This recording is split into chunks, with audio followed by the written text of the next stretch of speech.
Single person in this locker room is a competitor at the highest level. So yeah, when you feel as if your backs are against the wall, you never have to feel like you got to do it by yourself. Unbelievable throw. Under pressure, sacked by Quinnen Williams.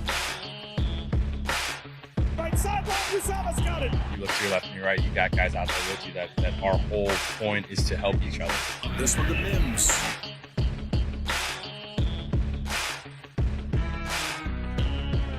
That's Corey Davis climbing the ladder. To be able to go out and lead these guys, just to know how hard these guys work and how important it is to them, and then you get that chance to lead them.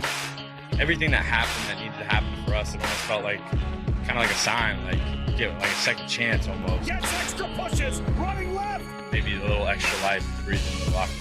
Touchdown Jets. All right, ladies and gentlemen, boys and girls, welcome in to the Cockpit live stream. My name is Ryan. I'll be your pilot. I'm going to do this the same way we do our call-in shows every week. We are going to do 30 minutes of me monologuing and talking to the chat, getting some of your thoughts, and then I will tell you my thoughts at the same time about the press conferences that happened today, some of my thoughts that I've gotten to chew on over the course of the last day or so, where I think the quarterback situation is going, all the good tidbits from today. The first thing I want to get into, I think was, I guess we'll talk about two, go a whole bunch of different directions, right? Let's start off with the Quinnen Williams comments, the player comments and whatnot. Quinnen Williams, obviously saying he wants to get paid this year. He thinks he's, performed well and has done enough to earn that second contract. They make a list of, or he makes mention of names that the Jets have not re-signed. And it's been a long time since the Jets have had a first-round talent re-signed for a second contract. So long, in fact, that it was Muhammad Wilkerson. And the last time we signed that player to a contract was 2015, which means he was drafted in 2010, if my math is correct on that. Crazy. But what's interesting is there's other players on that list that we would have re-signed had things not kind of gone sideways. Like Jamal Adams would have been re-signed if he didn't want like some insane amount of money and we didn't get the trade offer we got. Sam Darnold was probably on the cusp. It was like that bubble year would have been this year, maybe to see. Maybe would have exercised his fifth-year option and he stayed a little longer. I'm not exactly sure. With Leonard Williams, we traded him to the Giants. He didn't get a second contract with the New York Jets, but that was by and large because the Jets drafted Quinnen Williams at number 3 overall. So it's not totally because the Jets have been bad at drafting that we haven't re-signed someone since Muhammad Wilkerson, but it certainly isn't a good look. When you're drafting guys in the first round, you want to imagine these guys being on your team at least for a second contract, not just the initial 5 years and out. So not exactly a great thing. I do think the Jets are going to pay Quinnen Williams. I do think it happens pretty early on in this whole process. Well, I don't know. Does it happen early in the process to get it out of the way so it's not a conversation thing? Or does it happen later in the process once the Jets know what sort of financial flexibility they're going to have to work with? Because Quinnen's contract, we can be more maneuvering in terms of the years and how the money breaks down based on what we do for the quarterback situation or whatever free agents we bring in, things of that nature. Do the Jets kind of go that route and they sort of wait? I have a poll question in the comments. What happens first? You guys can answer that. Do the Jets get a new quarterback or do the Jets re-sign Quinnen Williams? 71% of the vote right now has the Jets re-signing Quinnen Williams before they get a new quarterback. I do think it should be the first thing that we try to address, for sure. I think Quinnen has put his heart and soul into the team. He's been a team player. He said the right things. He's done the right things. I think you reward players like that. And as long as he's not asking for Aaron Donald money like $32 million a year, then I think you can pay him comfortably $22, $23 million a year without really, blinking. And I think if you want to, maybe go a different route, you got to know him and his agent have talked about, look, they could tag me for 2 years. The Jets don't have anyone that they're going to need to franchise tag in the next year, maybe 2 years, depending on some wacky situations that could happen this season. But by and large, Quinnen's going to be the guy that we could, in theory, tag over the next few years. So for his 5th-year option plus the price of his next 2 franchise tags, that should be the baseline negotiation for at least a 3-year contract that Quinnen's looking on. So if I'm Joe Douglas, I'm saying, okay, let's call it $9 million next year, 20 some odd million, 20 some odd million, whatever the tags work out to be. I mean, it may work out to be where it's right at that number. Maybe he's just like, hey, look, we've got you by the balls for 3 years. Let's be real. We're going to make you the highest paid, defensive tackle other than Aaron Donald. Like, we want to get this done. You want to get this done. We think the money makes sense. Now, Joe Douglas did say something along the lines of, I'm not going to say he's a Jet for life because Sam was a Jet for life and Jamal Adams were Jets for life. So obviously they do want Quinnen here. I think between Robert Saleh and Joe Douglas, they both understand, and we heard it reaffirmed in these press conferences today, that they both understand and appreciate the way both these guys want to build this team. And it's through the trenches. It's through offensive line play. It's through defensive line play. We've seemed to have gotten the defensive side of the ball correct. The offensive side of the ball, we just dealt with so many injuries and players not necessarily panning out that have really kind of hurt us and hamstrung us. So a little frustrating from that side of things as far as the offensive line goes. But Quinnen Williams probably going to get a big time deal, probably going to get the sack. I think he's going to get $22 to $23 million a year. That would be my final guess. Then we could talk about the veteran offensive assistant. I do have this pulled up. Let me see where that is. Give me just a second. Yeah, let's see. This is what Robert Saleh had to say earlier today. With the coaching staff, are you one, open, and then two, considering adding a veteran influence to the staff as an advisor, as a senior advisor, as a consultant? Is that something you're open to or considering? Yeah, you get me choked up here, but we had Napper, God rest his soul, and I can look back and reflect on whether or not I should have replaced that position last year. I chose not to. I wanted to quiet the room, but that is a position we're definitely going to replace. So obviously they want to add a veteran offensive assistant. This is something we've kind of been talking about because I didn't really see a situation where maybe Woody wanted the offensive side of the ball changed and Douglas wasn't going to push Saleh. It would have had to come from Saleh. And if Saleh doesn't want to fire LaFleur, it should not happen. I don't think the coach should be dictated by the owner to make a change, even though I know the owner has the right and everything and whatnot. But I think once you start mixing with the recipe, you can no longer hold the cook to the final product. So I think you allow him to own Mike LaFleur, and then I think you bring in a veteran offensive assistant. I do think Nathaniel Hackett's going to be an interesting one to look at. Cliff Kingsbury being out in Arizona now, he's someone fascinating to look at, and it would give you the option if LaFleur were to fizzle out to step in as an offensive coordinator. Now, I think he could get a head coaching job somewhere else. I do think he could at least get an offensive coordinator job somewhere else. I think maybe there's a situation where you could say, hey, we want an assistant head coach. And you bring in someone like, maybe it's a Gary Kubiak or a Frank Reich, someone along those lines that may,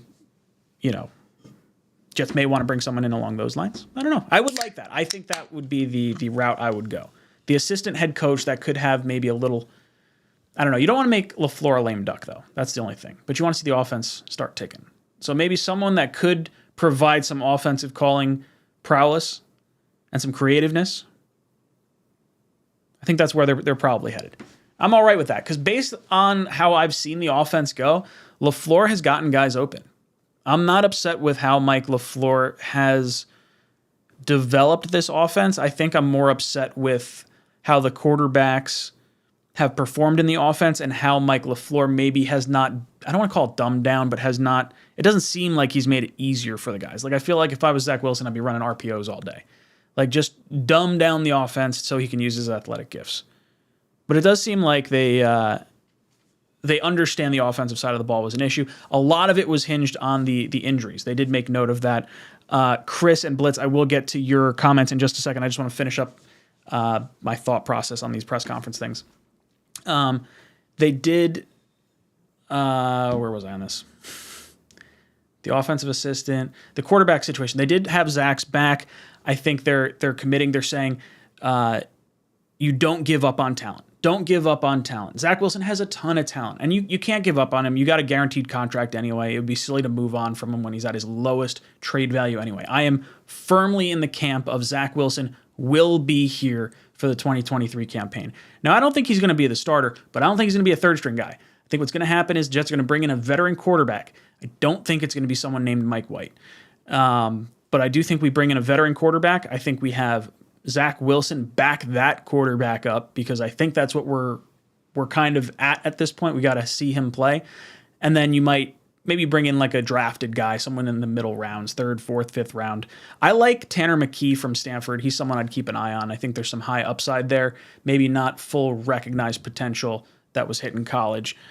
Someone to consider. Jimmy Garoppolo. I feel like as we shift over to the quarterback conversation in 2023, Jimmy Garoppolo feels like the perfect answer for the New York Jets at quarterback. And, you know, the connection with the offense is there. LaFleur does not have to develop a quarterback. Maybe there's a situation where Jimmy G is in the room, and now that is helping Zach Wilson. I think if you bring in a vet quarterback like Jimmy G anyway, it allows Zach Wilson to then go under the wing of our offensive assistant that we're going to wind up bringing in, and then maybe have more close working relationship there as well. Basically all hands on deck here. With Jimmy G, it also provides you some stability at the quarterback position. And I understand some of you guys are going to say, well, the injury thing, like that might be a big issue with Jimmy G. And I say I agree. And I think that's also why he is one of the better options for the New York Jets and this regime in general, because they're actually okay with the fact if Jimmy G were to go down, I think. Now, obviously, you want to see Jimmy G play all 16 games because I think you're going to be in a really, really good spot if you get a full season, or all 17 games, because you're going to be in a really good spot if you have Jimmy G play the full season. With this defense, with a revamped offensive line, all that good stuff.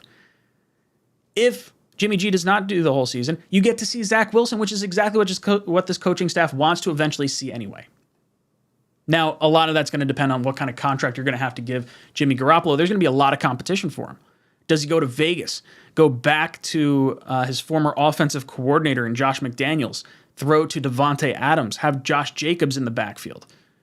That feels like a really attractive location if I were him. Remember, Belichick and McDaniels did not want to give him up. They wanted to move on from Tom Brady. So I could see McDaniels bringing in Garoppolo, drafting his guy, and having Jarrett Stidham be the backup. So that way, whatever guy they have really can sit and learn. That's potential. What happens with Tua? Does Garoppolo decide he wants to go back to his former, guy in Mike McDaniel? Maybe that's where he wants to go. Does he decide he wants to go play for Vrabel in Tennessee? There's going to be a lot of options for a lot of these quarterbacks. So really, we want to have these guys. We want to have as many options as possible that could sign elsewhere that are not named Jimmy Garoppolo and David Carr or Derek Carr, so that way the quarterback carousel goes around. Aaron Rodgers saying that thing to Jameson Williams. He says, I'm going to hold on to this one when they tried to change jerseys at the end of the game yesterday.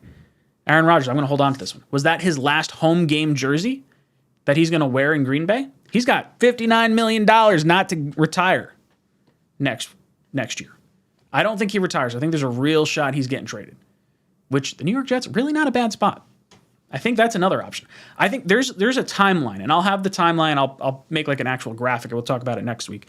But like, there's a timeline for how the Jets should approach the quarterback situation and the quarterbacks they need to target at certain times based on the timeline of the situation. You guys have heard me talk about it before, but we could talk about it again. So who starts at quarterback? I think Jimmy G should be the leader in the clubhouse. It's not the direction I would go because I don't trust Zach. But I think it's the direction this coaching staff will probably go. I really like Derek Carr. I think he's the most stable person of the bunch. I think if you don't believe in Zach Wilson, you put all your chips into the Derek Carr basket. If you believe in Zach Wilson, then I think you roll the dice on Jimmy Garoppolo, which may be where we kind of steer everything anyway. Let's see. Let me get back to those super chats. Chris Bratta. Thank you so much. He says, thanks, Ryan, for all you do. I live in San Diego, and being able to hear you and all the content creators is great. Visit San Diego. Dude, I want to visit. That would be really cool. I've been out to California once. I went to Heavenly to go skiing. I've never actually been to like a beach in California. I've only been to like LAX and then traveled around. But yeah, dude, I appreciate it. That's it. I like knowing that this stuff is appreciated because a lot of times I'm yelling to myself in a room. And Becca's like, "What are you doing in there?" It's like, she understands it. But I enjoy doing it. Blitzcrew says, Saleh and JD need an offseason win for Woody and the fans. Quinnen Williams' deal will be done quick. I like Kubiak rumor for veteran offensive assistant in the offseason. Yeah, I heard Samini was the one I think that tweeted that out as far as Kubiak. That would be an interesting option. I think you could look towards Nathaniel Hackett. I think you could probably... There's probably a few guys out there that are just floating around at this point.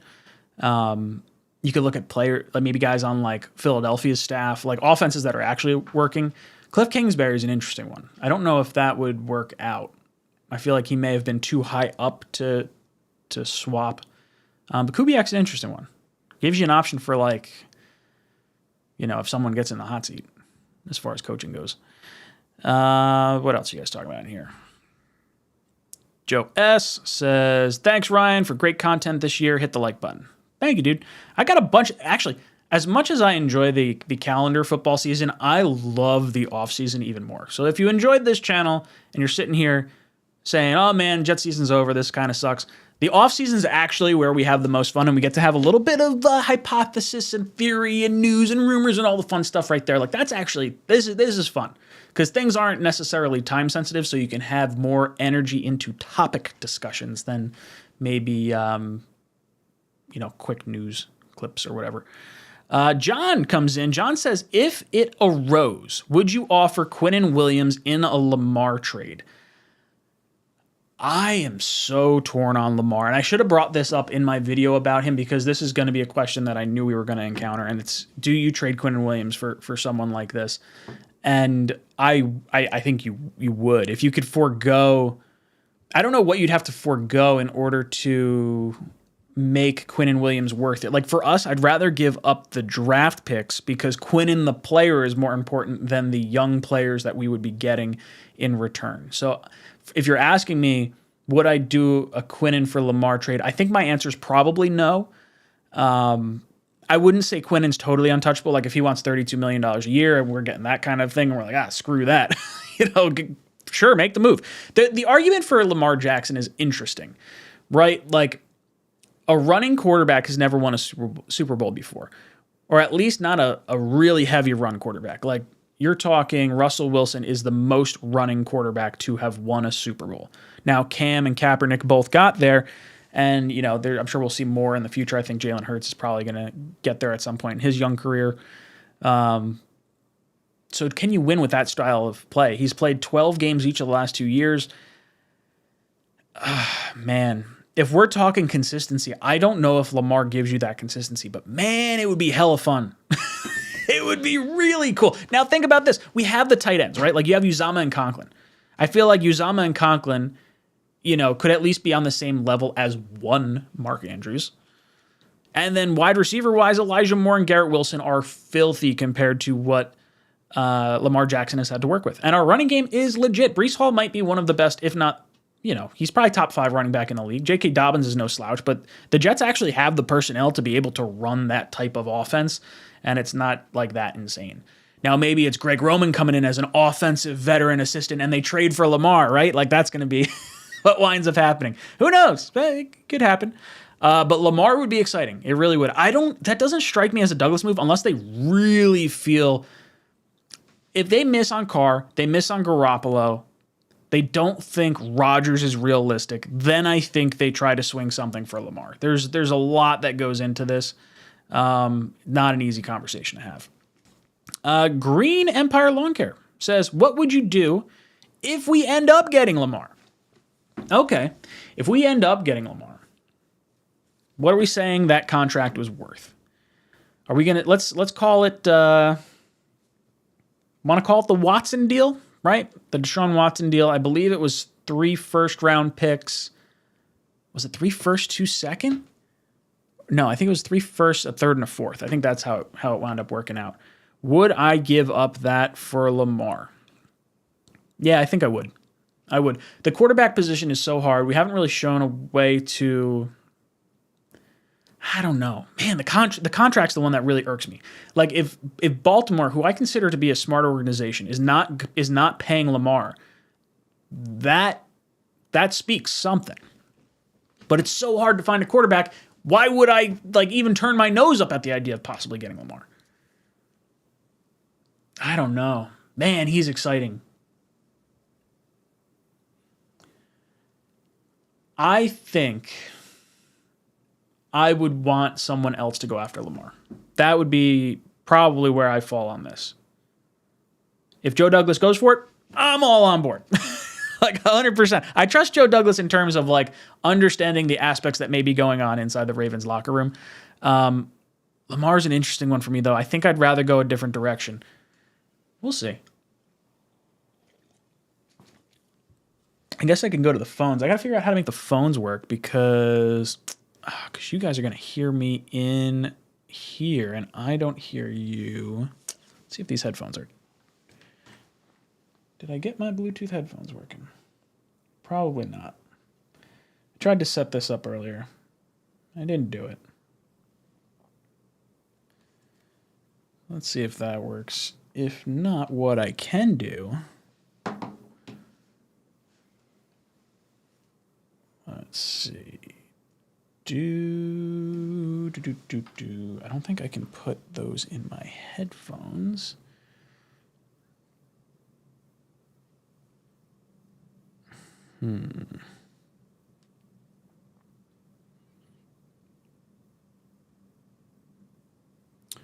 Let's see. I should be able to control the output. Oh, wait. I guess those headphones were just dead.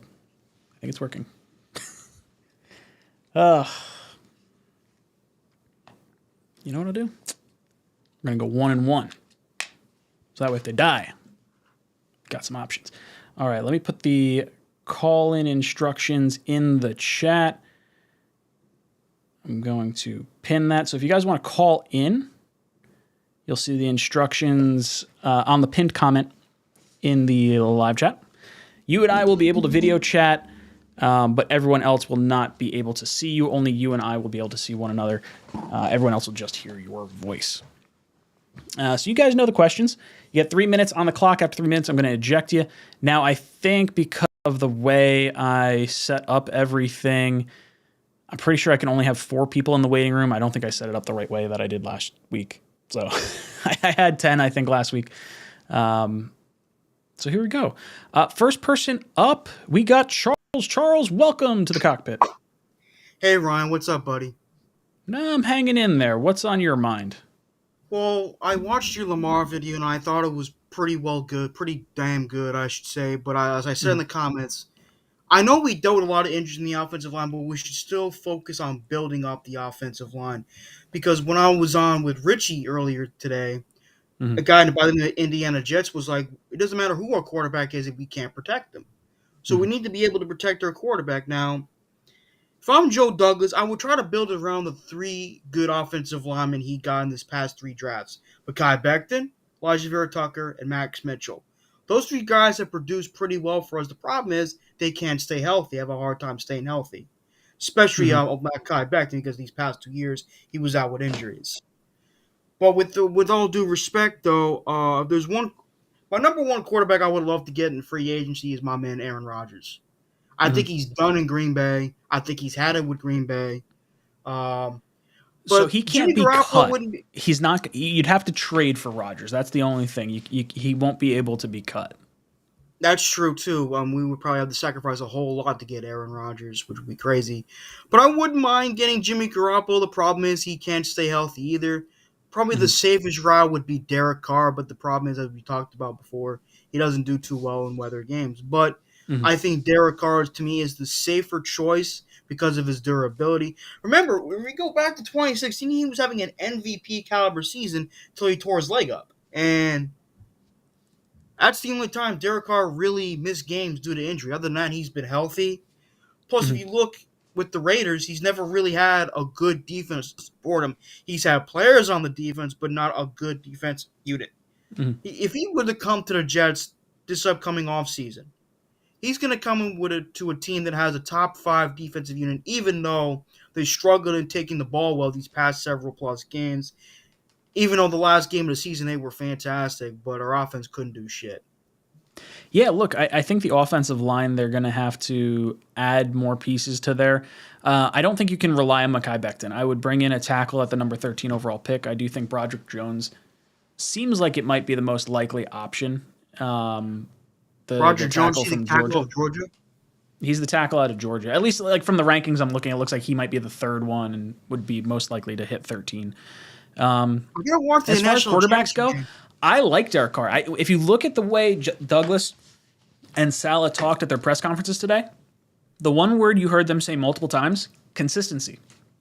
And that could be consistency by way of consistent play, but also being consistently available and not injured on the field. I do think the Jimmy Garoppolo thing's interesting because I think it has the upside of being able to go back to Zach Wilson after not having him really be a factor at the beginning portion of the season. I think they still want to go back to him at some point, or at least have some sort of reason, but have the cover of, okay, we've got our quarterback in Jimmy Garoppolo. Charles, thank you so much for the call. You have been ejected from the cockpit.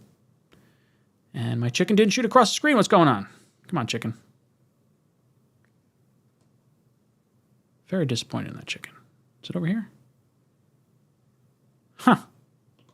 I don't know what I did. My chicken's not working right now. Oh, I know what I did. Disappointing. No chicken tonight, boys and girls. I screwed something up, but I realized what I did. All right. I have Sonny from Long Island and Joe, your Atlanta Jets fan, is sitting in the green room. I'm going to get to them in just a second. I want to bring up Blitzcrew's super chat. Blitzcrew comes in and says, playoff talk past September was weird to me. Offseason talk is back in the comfort zone. Lamar would be healthier if he had the tools we have. He wouldn't have to take so many risks. We would be in the Super Bowl or in Super Bowl talks for at least 3 years. That's kind of the thinking behind Lamar in my thought.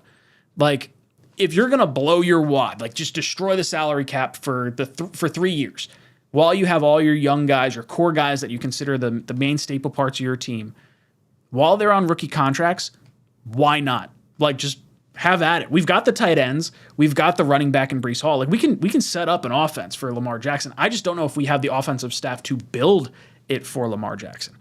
Like, if you could pull Greg Roman over from Baltimore, who worked with Joe Douglas as an offensive line assistant, back in his time in Baltimore, maybe those two guys come over and you have Lamar. It's interesting. It's an interesting thought process when it revolves around Lamar. And him being healthy is interesting. And I do think his play style, oddly enough, while I say holding on to the ball usually generates more sacks, that's more so with Zach Wilson as opposed to like Lamar Jackson. Lamar Jackson seems like he's more likely to complete a pass by holding on to it, or at least get you more yardage than Zach Wilson, who does like the twists and spins and then winds up throwing the ball away or throwing an interception. So, Blitzker, love it. Glad you're back in the saddle. Off-season talk is a lot of fun for sure. So it's going to be a good old fun time. Sonny from Long Island, I got you up next. Sonny, how you doing, brother? Hey, how you doing, man? Huge fan of the show. Really enjoyed listening to you. I'm glad. Yeah, I've been a lifelong Jets fan, and this stuff never gets easier.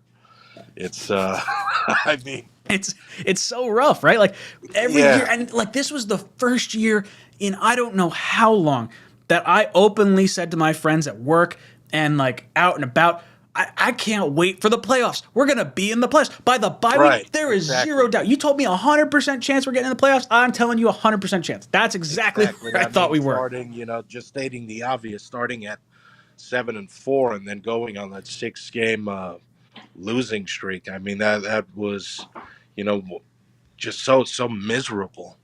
Mm-hmm. Going forward, I don't even know how does this team get it right? I mean, are the options really Jimmy G, who is so injury prone, or are you really going to break the bank on a guy like Derek Carr? I can almost see that setting up as an epic failure for the Jets. Similar to like bringing in an older Brett Favre, or just kind of repeating history over and over. And then meanwhile, what makes this stuff worse, even though Trevor Lawrence didn't play particularly well in that game versus the Titans, you kind of just see it all come together for them. They get their guy, they got the right coaching staff in place. There's a lot of great people in that organization, and then they're able to get Lawrence, and here they are. Last year, the first pick in the draft, and now they won the division. Sonny, I'm not a fan of you right now. You're making me feel terrible about myself. That damn Jets Rams win. That friggin' Yeah. Braden Mann should have been fired from this team the minute he made that tackle. Dude, I came on here live after that Right. tackle and was just distraught. I And that's remember. why. I watched This you. is why. The number 1 pick was a lock. Number 2 pick, not so much. Yeah. Yeah, amazing, man. Zach looks broken. I don't know if they can, get that fixed. I don't know what it is. I guess if you could sit a year behind a veteran, maybe that helps him out. But realistically, I don't see him putting it together here with the Jets. Yeah, I think if they're serious about not giving up on Zach, then I think you're going to see them go the direction of Jimmy Garoppolo, because I think his injury history does provide that glimpse of like, oh, Zach could still be an option for us. I think if you go Derek Carr, you're probably eliminating Zach from the conversation. Right. If you go a few different directions, like you could go Brady, you could go Rodgers, and have those conversations as far as like, okay, Zach could be the quarterback after next year, because I do think both play another year. I agree. Is there a vet quarterback you prefer us to go after? Tom Brady or Aaron Rodgers, which is a pipe dream. I don't know. As weird as it sounds, or maybe it's not that it sounds weird. I really think the Jets have a pretty realistic shot at getting Aaron Rodgers. But like I said earlier in this stream, there's like a timeline that they're going to have to follow, and it starts with Derek Carr, February Right. 15th. That's when he gets released. He'll have a month before March 15th, which is when the tampering period starts. So you have a month to know where Derek Carr is going to go. So did you swing and miss on him? Okay, now you move on to plan B, Jimmy Garoppolo. He becomes a free agent March 15th. You can negotiate with him during that legal tampering period. You don't get him. Maybe now is when you go back to Mike White and you say, hey, we want to re-sign you as our backup. It's going to be you versus Zach. And then as you go down the line, maybe you get to the draft, you decide maybe it is Lamar Jackson. Maybe we're going to take a mid-round pick at quarterback. Then you get to June 1st, and that's when you start talking Aaron Rodgers, Jordan Love. That would be the moment in time that one of those two guys will be moved. And I think Jordan Love's going to make a push to be a starting quarterback. So unless there's some sort of like handshake deal that they get Aaron Rodgers later on, so that way it doesn't impact cap and whatnot, or Aaron Rodgers forgoes part of his guarantee to facilitate a trade earlier in the offseason, maybe that's something that he considers doing. But Sonny, thank you so much for the call. You've been ejected from the cockpit. I got Joe, your Atlanta Jets fan, Juan, Lima Bean, and Armani AD. Give me 1 second. I just want to pick up Chode Uglis, super chat. He says, why would Lamar play for a beaver-faced troglodyte like Mike LaFleur, who couldn't figure out to call an RPO play for Wilson? There's nothing about this staff that's going to be enticing. They're clowns. I would say he has 245 million reasons why he would want to be a New York Jet if he became a New York Jet or was possibly offered that. I don't think we're going for Lamar Jackson. I would be very surprised if it actually wound up happening. I don't think Douglas is going to give up those kind of draft picks, but I think you would have to bring in an additional coach that could help you with an offense for Lamar. But let's jump over to our next caller. We've got Joe, your Atlanta Jet fan. What's up, Joe? What's going on, man? I am hanging in Not there. the end that we expected, but Right? Yeah, didn't really pan out the way we had all planned. So what are your thoughts on some of the comments that were made today? What are your thoughts on the Jets, quarterback situation moving forward? What's your assessment? all right, so let's get straight to it. Yeah, we should hop on that Quentin Williams re-signing ASAP. I think the 23 a year deal will be perfect. 23 to 26 million a year, And for us, the quarterback, that's where the dream is to get Aaron Rodgers. That's Zach Wilson's idol. If you really behind Zach Wilson, why not get his idol? Like you have this is the perfect chance to get Zach Wilson's idol. You really care and Mhm. love about this quarterback, and you behind him, and you going hell and high water, however it is. You want to get Aaron Rodgers. Period. Yeah, Point maybe they blank. get like Nathaniel Hackett as that veteran Who offensive assistant. They get exactly? Aaron Rodgers too, and it's a whole, reunion here. Yeah, exactly. And you building your future quarterback of the New York Jets. Period. Point blank. Like that's the smartest move in franchise history, I believe. Like we really like all in about Zach Wilson. Well, that's just it too. Like, imagine if we had Mark Sanchez sitting behind Brett Favre for a year. Right. Like Zach Wilson being able to sit behind Aaron Rodgers for a year. If you can figure out the money and you can make that work, like, hey, Aaron, we're going to sign you to a contract that's like a 10-year deal. We're going to pay you $50 million for next year. We're going to stretch out that signing bonus for 10 years, so it's like fucking $5 million a year for the next 10 years. Screw it, we'll make it work. And then hopefully something pans out from Zach. I don't think they're giving up on Zach, and I do think Rodgers is the most intriguing option. It definitely worries me that it feels like he might be done. Yeah. But it would be I like that swing more than I like Brady, even with giving up assets for Rodgers. Yeah, I'm like, I don't want to see Brady in a Jets uniform. That would make me just throw up. Like, Yeah, it's like, oh man, I would trade a first round pick to get Rodgers over a free Brady. Like, I don't want to do that. That sounds terrible. That sounds terrible. This man I think there's all these a years. non 0% chance he could come here, but I think realistically he's going to Vegas or maybe San Francisco as like a vet backup, like him, Purdy, Lance. I don't know. Yeah, something like that. But other I than that, hope we man, don't swing and miss on all the quarterbacks, because right now the Jets Right. have a 25% chance to get Carr. That's the highest percent chance according to Odds Checker. Second is the Colts with a 23.5% chance. So like, let's say he goes to the Colts, Jimmy G goes to the Raiders, Brady goes to, I don't know where Brady goes. Tampa, I don't know, Tennessee. I got no idea. Like, maybe he goes to the Raiders, maybe Jimmy G goes to Tennessee. I don't know. I don't want to swing and miss on all the options. We're going to have some options available to us, but it just scares me. I hate believe having the after quarterback the, question. this last thing, I believe after the offseason we had last year, I don't think we're gonna swing or miss on nothing. Definitely. What was that? I said I don't think we're gonna swing or miss on nothing, especially after we had a great offseason last year. So I think we're gonna Yeah, carry no, that we can't momentum swing and into this miss. year. If you're swinging, go for the fences. Like, Yeah. if you're going to roll the dice, go all in. Like, if Douglas and Saleh think their like jobs are legitimately on the line, maybe it is Lamar. Who knows? Throw it up. Screw it. We're going to have a good time while we watch it go up in flames. Joe, thank you so much for the call. You've been ejected from the cockpit. All right, we got Juan, Lima Bean, and then Armani AD. Let me just get Alex's super chat real quick, and then I will hop over to you guys. Alex says, watching Ben Johnson call plays last night, and he is exactly what I was hoping Mike LaFleur would be. We would have had 10 wins with him as offensive coordinator. If the offensive coordinator can throw a screen pass or, not throw it to the other team, then I agree with you. But I don't know. I mean, if Zach could just hit easy throws, maybe we'd be in a better spot. I don't know if it's all on LaFleur. I know we want to make him the scapegoat. Juan, welcome to the cockpit. Hey, what's up, man? I'm hanging in there. How are you doing tonight? Pretty good. Just got a few things I was thinking about. Yeah, shoot. I really wish we could get Lamar, but I just don't see it. I just don't see it. One, the offense we run like 49ers, they don't really use a mobile quarterback per se. But they wanted one. They got Trey Lance for that reason. That is true, but again,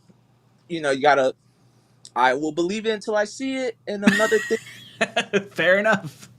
another thing that people are not putting in account, if I remember correctly, the Ravens did offer him a contract, but his agents, that is his family, denied the contract. And then I don't remember what Lamar's contract offer was, or if it was even made public. My understanding is he wants a bigger guarantee than Watson. And if I'm him, I completely understand. You are an MVP of the NFL, and you don't have 20 some odd allegations against you. Like, you've been a shining model of like what we want our quarterback to be, aside from like maybe a few comments. But like by and large, like Lamar's a good dude. I agree with that, but another thing with what happened in Monday Night Football, a lot of these free agents are gonna ask for more than what the market we think is gonna be, Of because course. they're gonna want more guaranteed money. So I think Lamar is just gonna be just too rich for our pockets. Hmm. If we can't get Jimmy G or Carr, I would say maybe just to hold the ship down, the backup from Cleveland. That's interesting. So for me, I don't know what happens with Lamar because if you want to trade for Lamar, you almost want to do it like as soon as possible because friggin' Herbert's going to get a deal. Burrow's going to get a deal. I don't think Tua's going to get a deal just because of everything going on with his health right now. But you got those two guys getting contracts, and Lamar's going to, whoever gets paid last is going to get more than the two previous guys. So it's going to be fascinating to see how this all shakes out. Maybe those two have different types of contracts than what Lamar's would be structured as, but I don't know. I don't know where to go. It's hard to say. Like I would say, I would love to see Zach work out, but again, I just don't know where they go from here. Do they ride out with Zach with the rumors we're hearing, or they get that veteran guy and blow it all up in the next few years? I just Yeah, I don't know. mean, I think they could go with the veteran guy and still keep a read on Zach Wilson. I think if you go with Derek Carr, I think you're probably stopping that talk at that point. I don't know. Going to be interesting. Juan, thank you so much for the call. You've been ejected from the cockpit. All right. Blitz Crew, I'm going to get to your super chat in just a second. I just want to get to Lima Bean because he's been kind of sitting here for a little bit. Lima Bean, welcome to the cockpit. Oh, well, I got a lot of points, and even though I know you don't have a chicken, I know the timer. So, basically, I just want to. I guess I had this question for a while. Why wasn't John Benton brought back? Like, we don't know if he would have made a difference or not. Maybe Zach would have still sucked, but like, I think of it as a parent. If your kid's having trouble in school, you would do everything in your power, like tutors and whatnot, like on the side, right? So, he doesn't cost anything with the cap. Like, why not bring in a guy that Zach likes and knows him really well? So, that's my thing. And as for offensive, like, experienced guy, how about Frank Reich? You think that's a possibility? Like, I think Frank Reich's a possibility if they want to offer him like an assistant head coaching job. I don't know if he's just going to take like senior offensive assistant or something like that. I mean, maybe he will. I would be all about it. I think he's a good quarterback coach.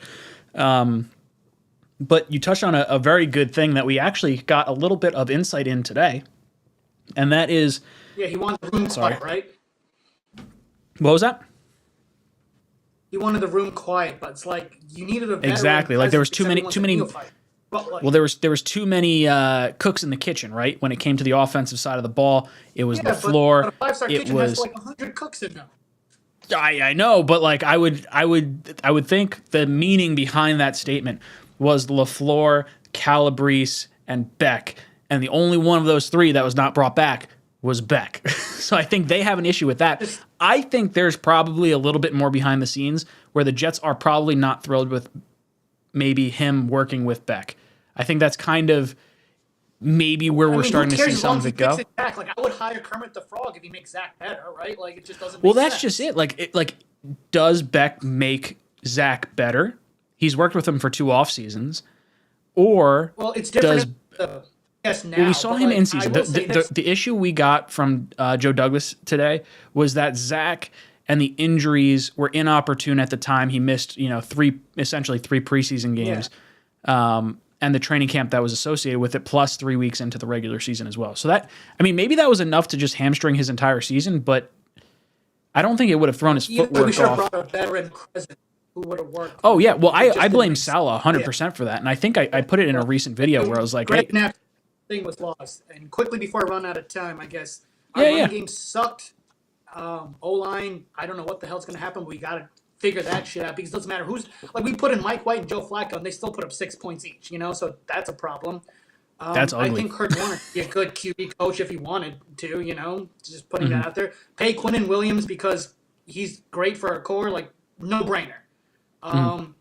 Screw Gore and Mike Lennon and all those guys, just in general, because they fucked up our Trevor Lawrence sweepstakes. And just fix Zach. somehow, or I get Aaron hear Rodgers. you, But make brother. sure he's 8-3. Let us not tear his rotator cuff. Love it. Lima Bean, you're out of here.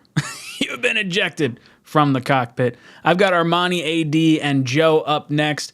I'm just going to get to Blitzcrew Super Chat, and then I'll be right back to you guys. Blitzcrew says, any chance Aaron Rodgers tells the Packers he will renegotiate with a new contract with the team he picks? Packers avoid dead cap money and get something from him rather than retire. It's entirely possible that that's the way that works out. Maybe they structured it that way, so that way it was almost a de facto no trade clause for Rodgers to get out of Green Bay. That's interesting. I hadn't thought about that. I have seen people talk about him or the team maybe talking to him about not getting his guarantee in March, which is what triggers like the really massive cap hit. If he's willing to waive that and facilitate a trade, I think there's a very high chance that he winds up being a New York Jet. If he can make that money work and it doesn't hurt the Packers, because the Packers are going to want to go on to Jordan Love. They traded up for Jordan Love at one point. I think they're probably, it feels like they're tired of Rodgers, even though they gave him the deal last year. I don't think Rodgers is going to retire. I don't think he can really like leverage it. But he might be able to say like, hey, look, we can save a whole bunch of money on your salary cap if I forego this guarantee and get something from a new team.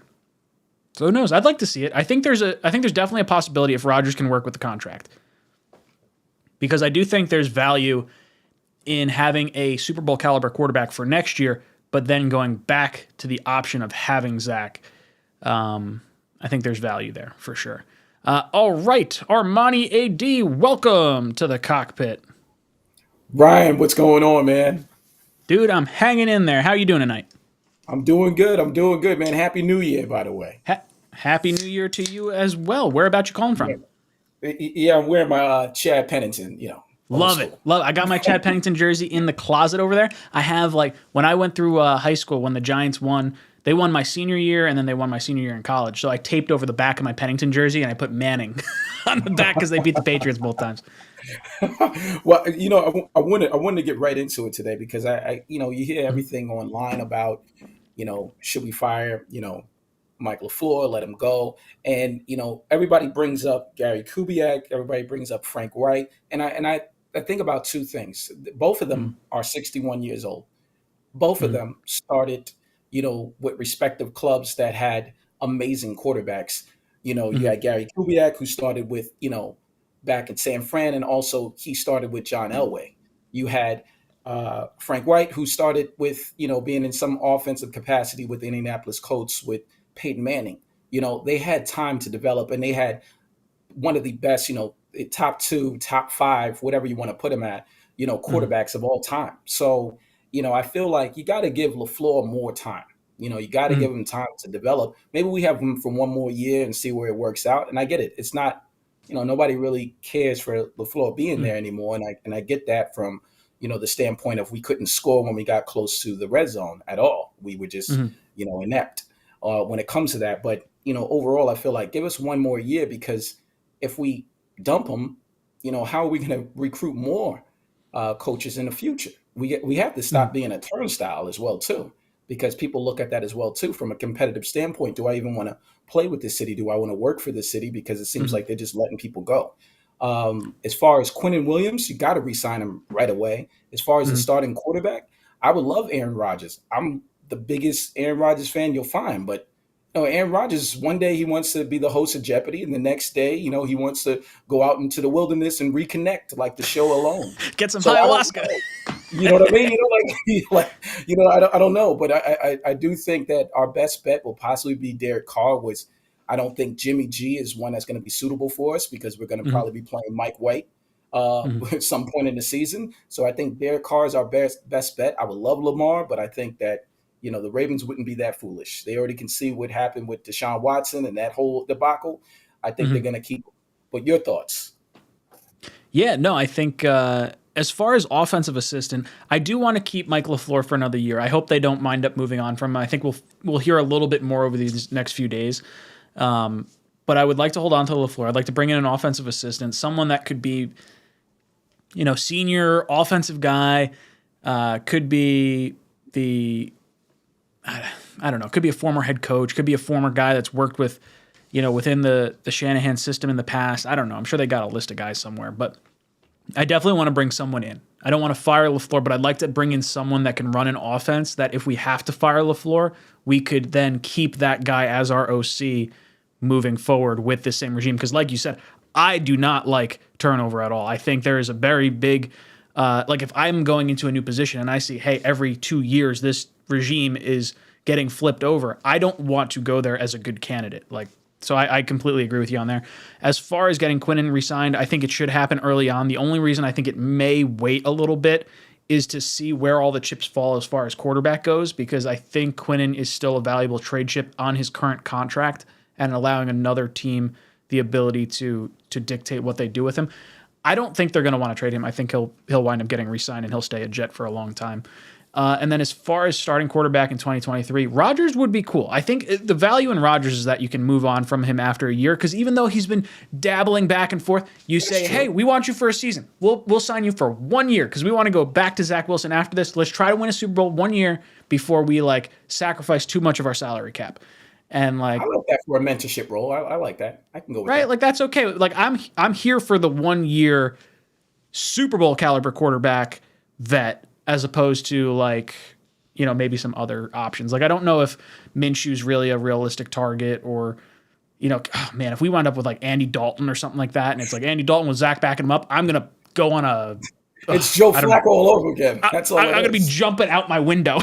I'm not watching that. You can't talk me into Andy Dalton. Armani AD, thank you so much for the call. You have been ejected from the cockpit. Joe and Captain Savage, you guys are up next. I just want to get to 3 comments real quick, and then we'll get back over to you guys. Alex comes in, says, when Zach was talking about making people's lives hell, he was really directing that all at us poor Jet fans who had to watch him the last 2 years. That's brutal. I know where you're coming from, brother, because it's been a rough go about it. I definitely have not liked what I've seen from the whole Zach experiment to this date. I just want to see him operate within the offense. That's all I want to see. T. Willie dropped in with his 21-month member super chat, says, I kind of want to get Carr and keep Wilson. I think if they go after Carr, there's probably more of a realistic chance that they don't hold on to Wilson, unless... Here's the unless, and I've been saying that Carr is going to be a free agent, but if the Jets think they're not going to get him, and he wouldn't mind playing here, and there's a situation where the Jets can give up something, some sort of package of players and picks to get him and Devontae Adams, because now you have, and you would take him on this contract, because then you would have Carr for a year, and then maybe there's a situation where you decide, okay, after next year, we decide if we're going to lock in Carr for a new long-term deal, or if we're going to move on with Zach Wilson. I don't think that's the case. With Carr having a fully guaranteed or a full no-trade clause, he can dictate what happens. If he thinks he can go to New York with his best buddy, maybe he okays a trade then. That's an interesting thought process. But I don't think... I think he winds up being a free agent. But yeah, I would totally... Carr and Wilson? Sure. All about it. And then Dante comes in. Dante says... To me, the only answers are either Carr, Rodgers, or Lamar Jackson. Jimmy G is too injury prone. Wilson is bad. White is a great backup quarterback. Mike LaFleur should go. Reich is acceptable. I'm down for Kingsbury as OC. Yeah, if they were to move on from LaFleur, Kingsbury and Reich are interesting options that have high upside that we've seen good quality quarterback play from. As far as Rodgers, Carr, and Jackson, I like all of them. Jackson probably the least so because of the how crazy that cost is gonna be. Jimmy G being injury prone, I'll stand by this all offseason. That is almost seen as a pro, I think, for the New York Jets. I think there's going to be a dollar amount that we consider not signing him because of that injury prone level, but I think the option to be able to go back to Zach is still very much in the back of this regime's mind. If it's not, then I think you re-sign Mike White and you trade Zach Wilson. But otherwise, Zach will be the number 2 quarterback, and they would probably not feel bad about going back to him at some point. So Dante, thank you so much for the super chat. All right, we got Joe coming in. Joe, welcome to the cockpit. Hey Ryan, how are you? I can't hear you right now. Is your microphone on? Do you hear me? Oh, you're really low. Is it speakerphone maybe? Click on the speaker. I don't know. If there is one. I don't know if there is one. Let me call you back. Yeah, call me back. I'll hop over to you. In the meantime, I'm going to go to Captain Savage. Captain Savage, welcome to the cockpit. Ryan, happy holidays to you, brother. Merry Christmas, Happy New Year. We ain't speaking like 6 weeks. I've been working like a madman. But how you doing, brother? How's everything? Dude, I'm doing good. Happy New Year to you as well. Merry Christmas, happy holidays to you and your family. How are you feeling now that we have reached the end of our season? I mean, these last several weeks have been killer. You know, um, to be 7-4 and then to burn out like how we did was painful. It hurt, but there was a lot of injuries. Zach not getting it right. You know, a carousel with the quarterback position. So all in all, hey, Vegas had us winning 5.5 games. We won. We Game and a got half more than more. that. Yeah. So we got more than that. So I'm cool with that. I kind of think we were a little ahead of schedule in the first half of the season with the way the team was playing. But all in all, tough burning out the way we did, but the future is bright. As far as quarterback wise, I would love Lamar. I would love Aaron Rodgers. You know, I would also love Derek Carr. I like the Aaron Rodgers. Shout out to that caller that made that suggestion. Aaron Rodgers, bring him in, mentor Zach. Zach looks up to him. I think if you bring him in, he'll have Zach's ear all the way long, and he can teach him how to, do the job, play the position, handle the media, handle teammates. So I wouldn't be bad with that. Yeah, But I are we like gonna the have to Aaron give up a Rodgers. king's ransom Yeah, to well, get that's just Lamar it. Like, or how Zach? much is it worth? Like, if Yeah. Rodgers says, "Hey, I'll forego some of this guaranteed money, so that way it doesn't crush your cap," Right. and then all of a sudden we're gonna do, I don't know. I feel like I think there's a way we could get Aaron Rodgers without it costing too crazy much. I just don't know if the money's going to be there. And then I think the LaFleur connection definitely helps us. I think us practicing with them and training with them this past few preseasons, I think that plays a factor as well. Or I guess it was not this preseason, it was 2 preseasons ago because we did the Falcons this year. I think there's enough connections there that I think it could definitely make sense. I think that's not off the table at all. Is Rodgers? Do you think Rodgers is your option for quarterback, or you're cool with any, like Lamar or Carr, any of them? Yeah, any of the three, in my opinion. I mean, as far as Zach, I would go Aaron Rodgers route. I would also go Jimmy G because with his injury history, it's kind of guaranteed that Zach will probably get in there somewhere along the season. But the whole thing is, will he be ready? But one quick thing before you boot me out of here, Mr. Special Our guy. You know what I'm saying? Does he get Offensive Rookie of the Year? In your opinion, did he solidify with the game on Sunday? Captain Savage is wearing a Garrett Wilson jersey. I don't know. I feel like Kenneth Walker has the touchdown numbers, and I think Garrett Wilson may just miss out on it, and I think we'll get Sauce to get Defensive Rookie of the Year. If Garrett Wilson had Joe or Mike throwing to him in the middle part of the season, I'd say it's a lock. I hope they got it for him. I wonder if his little backwards pass where he lost yardage on that throw wound up costing him the necessary stats to get Offensive Rookie of the Year. I don't know. I got my fingers crossed, Captain Savage. Thank you so much for the call. You have been Thank you, brother. ejected. Be safe. All the best. All the best to you, too. Been ejected from the cockpit. All right, we got Joe over there. Let's see if we can get back to Joe real quick. Joe, can you hear me at all? I can hear you. There you go. I got you loud and clear. Well, all I could say about the season is that it got away from us, and it was a lost season in my eyes. Yeah, I mean, it feels like that after being 6-3 or whatever we were at the one point in the season. But overall, I think if you're looking at the large scale view of the season, you're feeling pretty confident with the building blocks we have in place for the first time in a very, very long time. Oh yeah, I thought Joe Douglas. Now you see the final product he put out there with the last two drafts. He did great. I mean, Yeah, I do what think can you say? offensive line's the biggest pain in the ass because we've spent so much money. We've spent so many draft picks. Joe Douglas, like that is his thing, and it still is not working out. Like that to me is the most frustrating part. Like even more so than the quarterback. Like I feel like we can get a quarterback. The O line not being healthy and like playing together, the consistency. Ugh.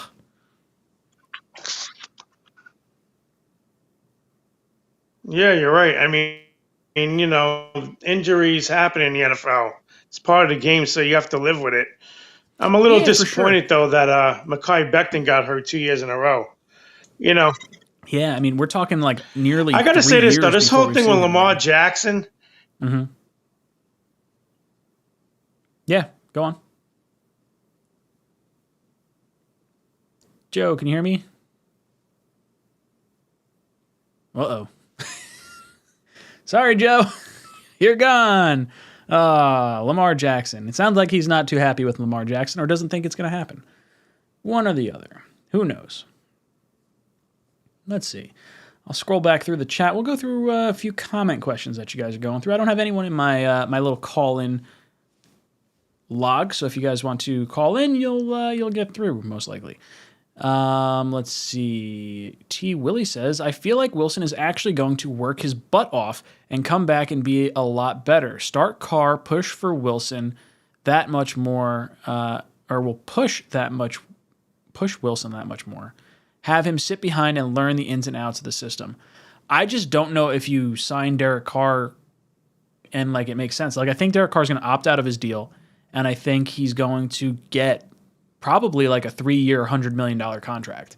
And at that point, you're not keeping Zach Wilson, I don't think. I would be very surprised. I think in that situation, if you get Derek Carr before free agency starts, then I think you sign Mike White and you actively start to discuss trading Zach Wilson at that point.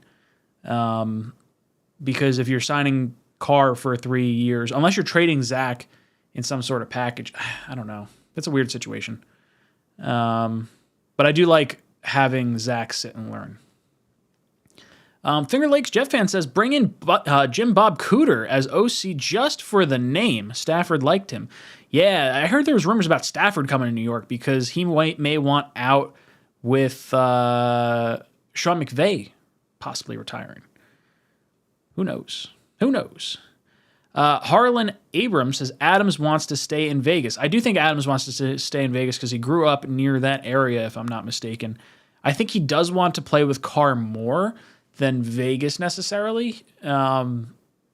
But I think he's willing to stay in Vegas for the right quarterback. Like I think he'll stay there for Jimmy Garoppolo. I think he'll stay there for Tom Brady. I think he'll, any number of guys. I think it's definitely possible.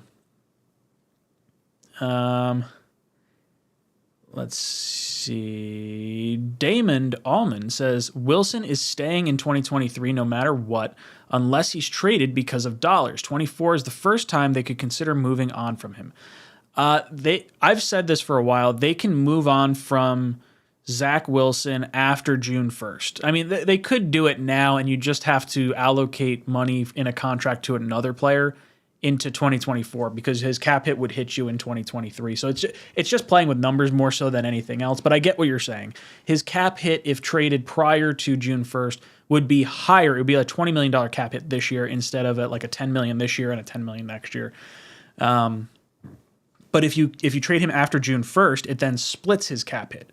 So that way you have the $10 million cap hit now, and then you have the rest of the cap hit, as if it were the following season. So Jets could do it after that point. I think it could make a lot of sense. If it were me, I would fluff his trade value up in preseason because you're not going to get a whole lot for him right now. And I do think you want to send him to a team during training camp so that way they can get him up to speed a little bit and see him through an entire season next year before they have to make a decision on his 5th year rookie contract, his 5th year option, which has to be made after next season. So a few things to consider. Let's see.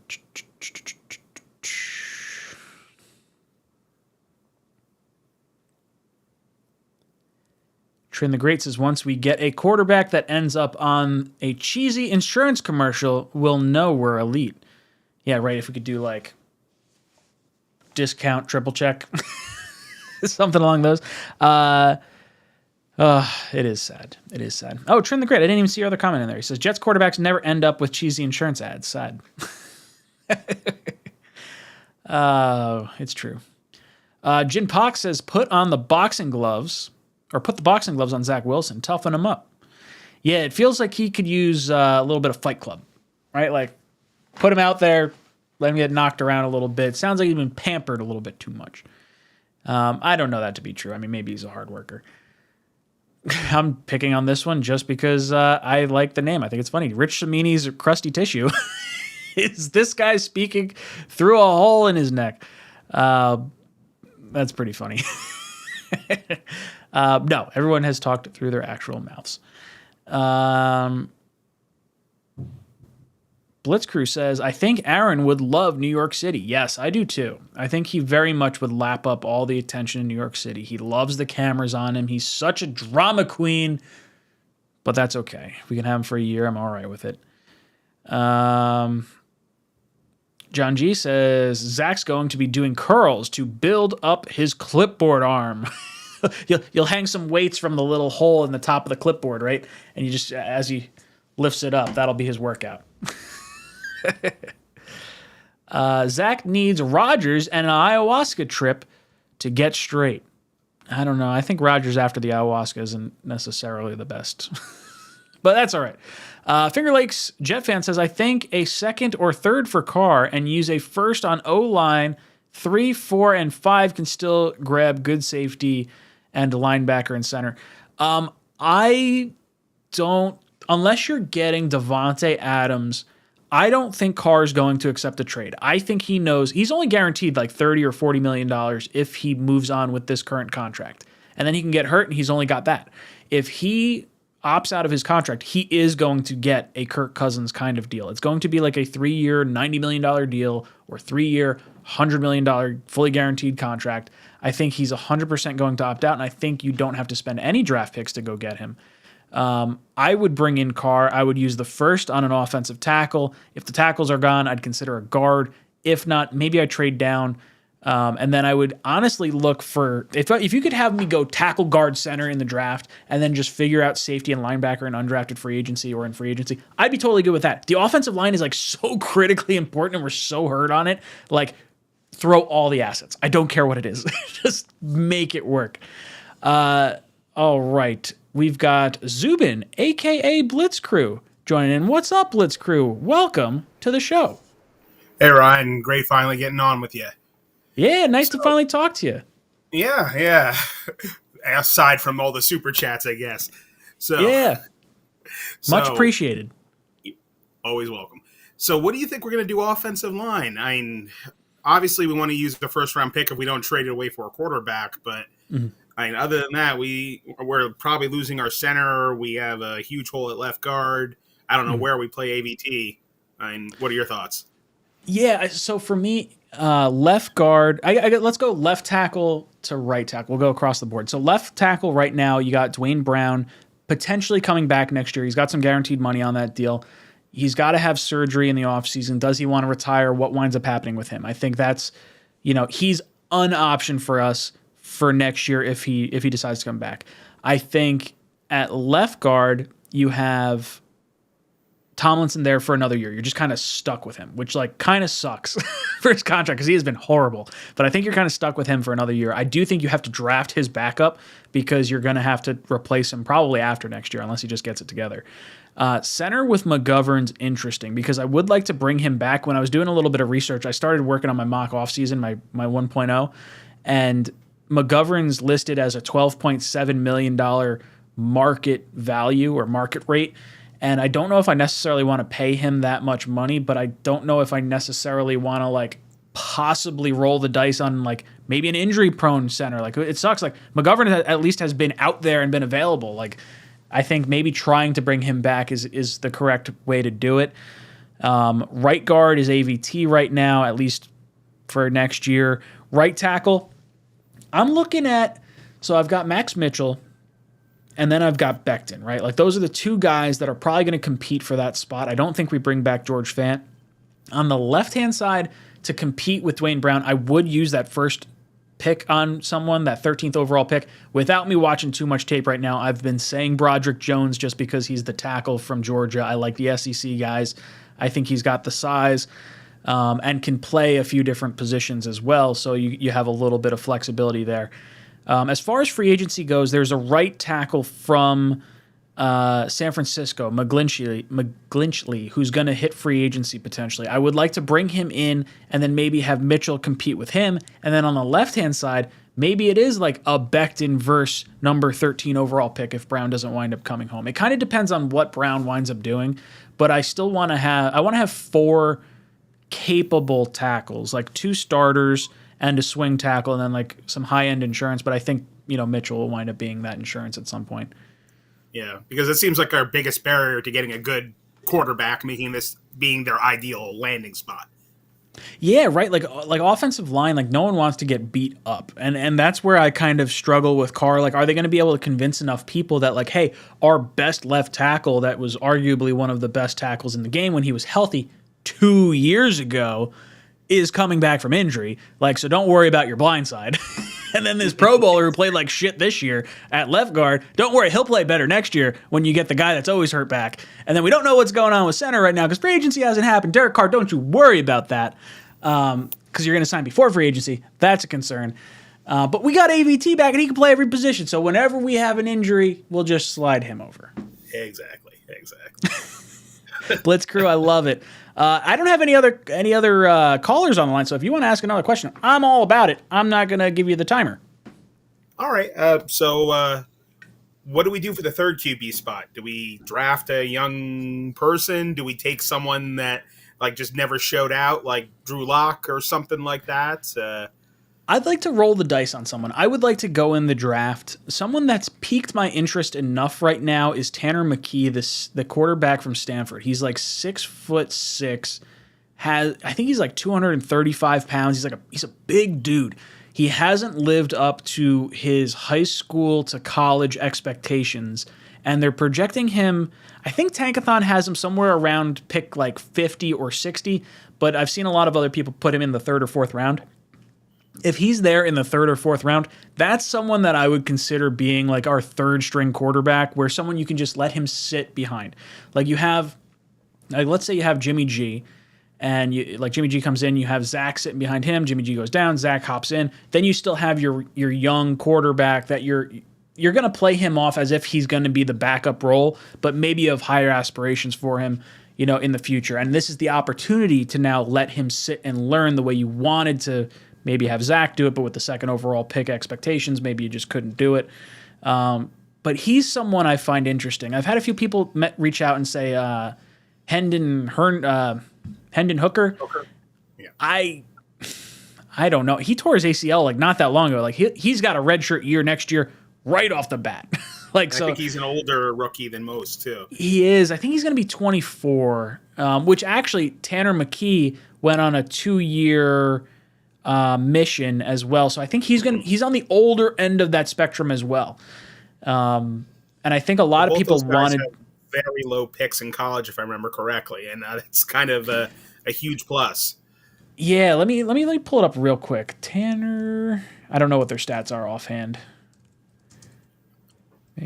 We're finally to the time of year where I'm starting to shop PFF and look for my I like, dude. I love the off season, like more than regular season for at least the last few years, just because of everything that's been going on with the New York Jets. But like very much it.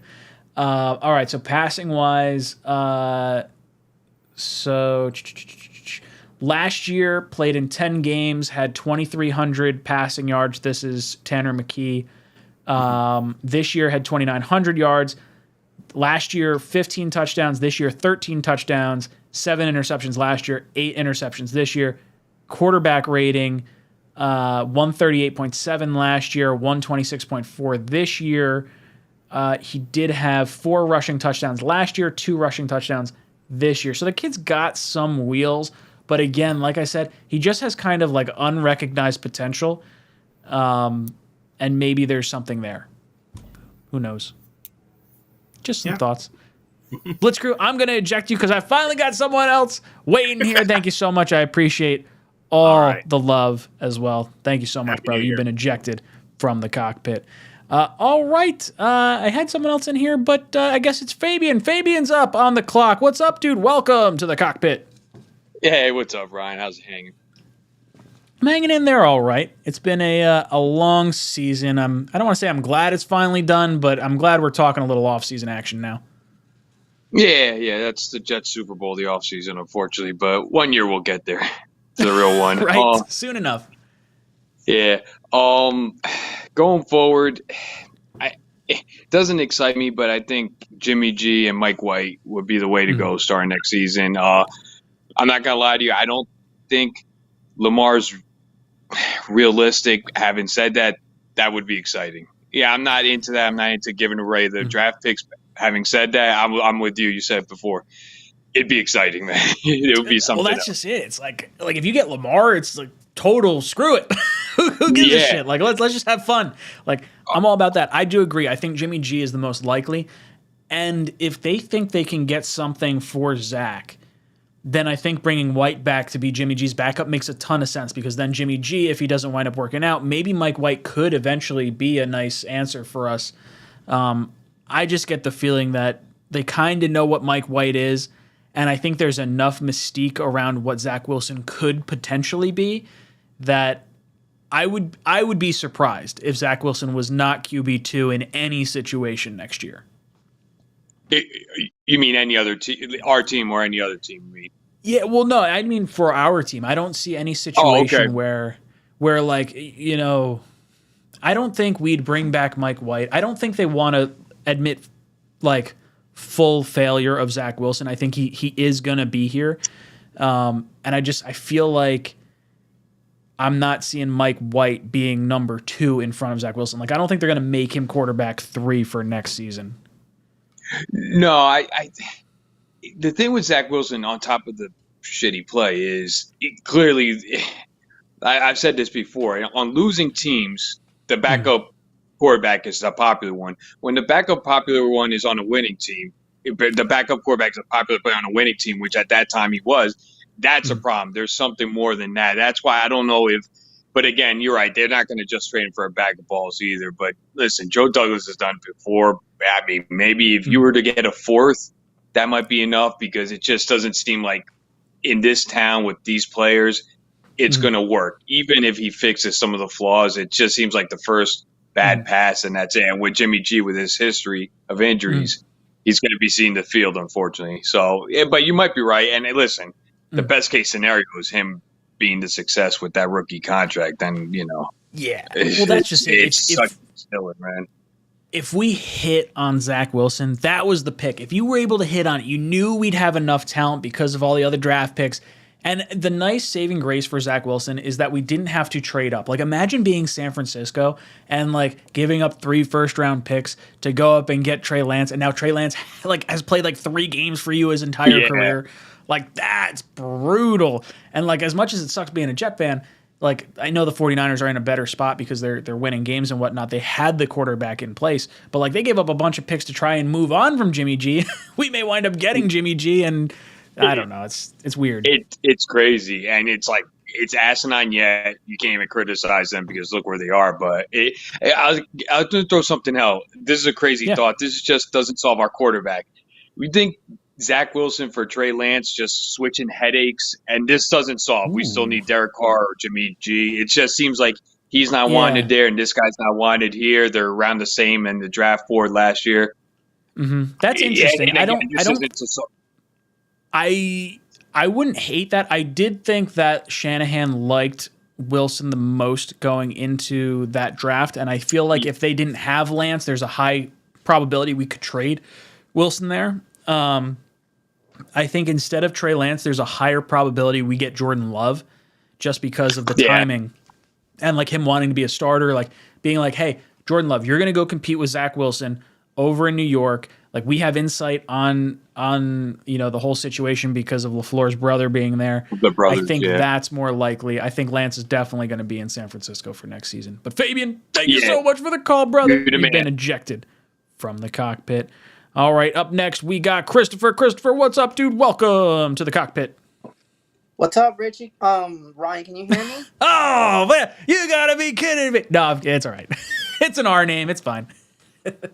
Sorry. Yeah, first time caller, by the way. Two quick things I want to discuss. Number one, I'm hearing a lot about Woody Johnson talking about the off season. First off, he needs to shut his mouth because he's part of the problem. Stop trying to play the victim because you're not. And the quarterback situation, I'm not really interested in getting a veteran quarterback. I mean, we have one right now, Joe Flacco, and look where he ended up. You really Oh, think but that you new can't veteran- argue that Joe Flacco and like Derek Carr, Jimmy Garoppolo are not on different levels. Like Joe Flacco for me is like if we wanted to sign someone similar to Joe Flacco, it'd wind up being like Andy Dalton. Like if you're getting Aaron Rodgers, a Tom Brady, a Derek Carr, Jimmy Garoppolo, any one of those would be better than Joe Flacco. And then even like the next tier of guys, like if you wanted to go Jameis Winston, Gardner Minshew, like I'd take any of them over Joe Flacco as well. Yeah, but I mean, Green Bay's not going to let go of Rodgers, and Carr, I'm not so sure. I'm a little suspicious, but it is what it is anyway. But I just thought I'd let that all out. So if Woody ever does talk, don't listen because all he talks is nonsense. I'm not buying anything he says.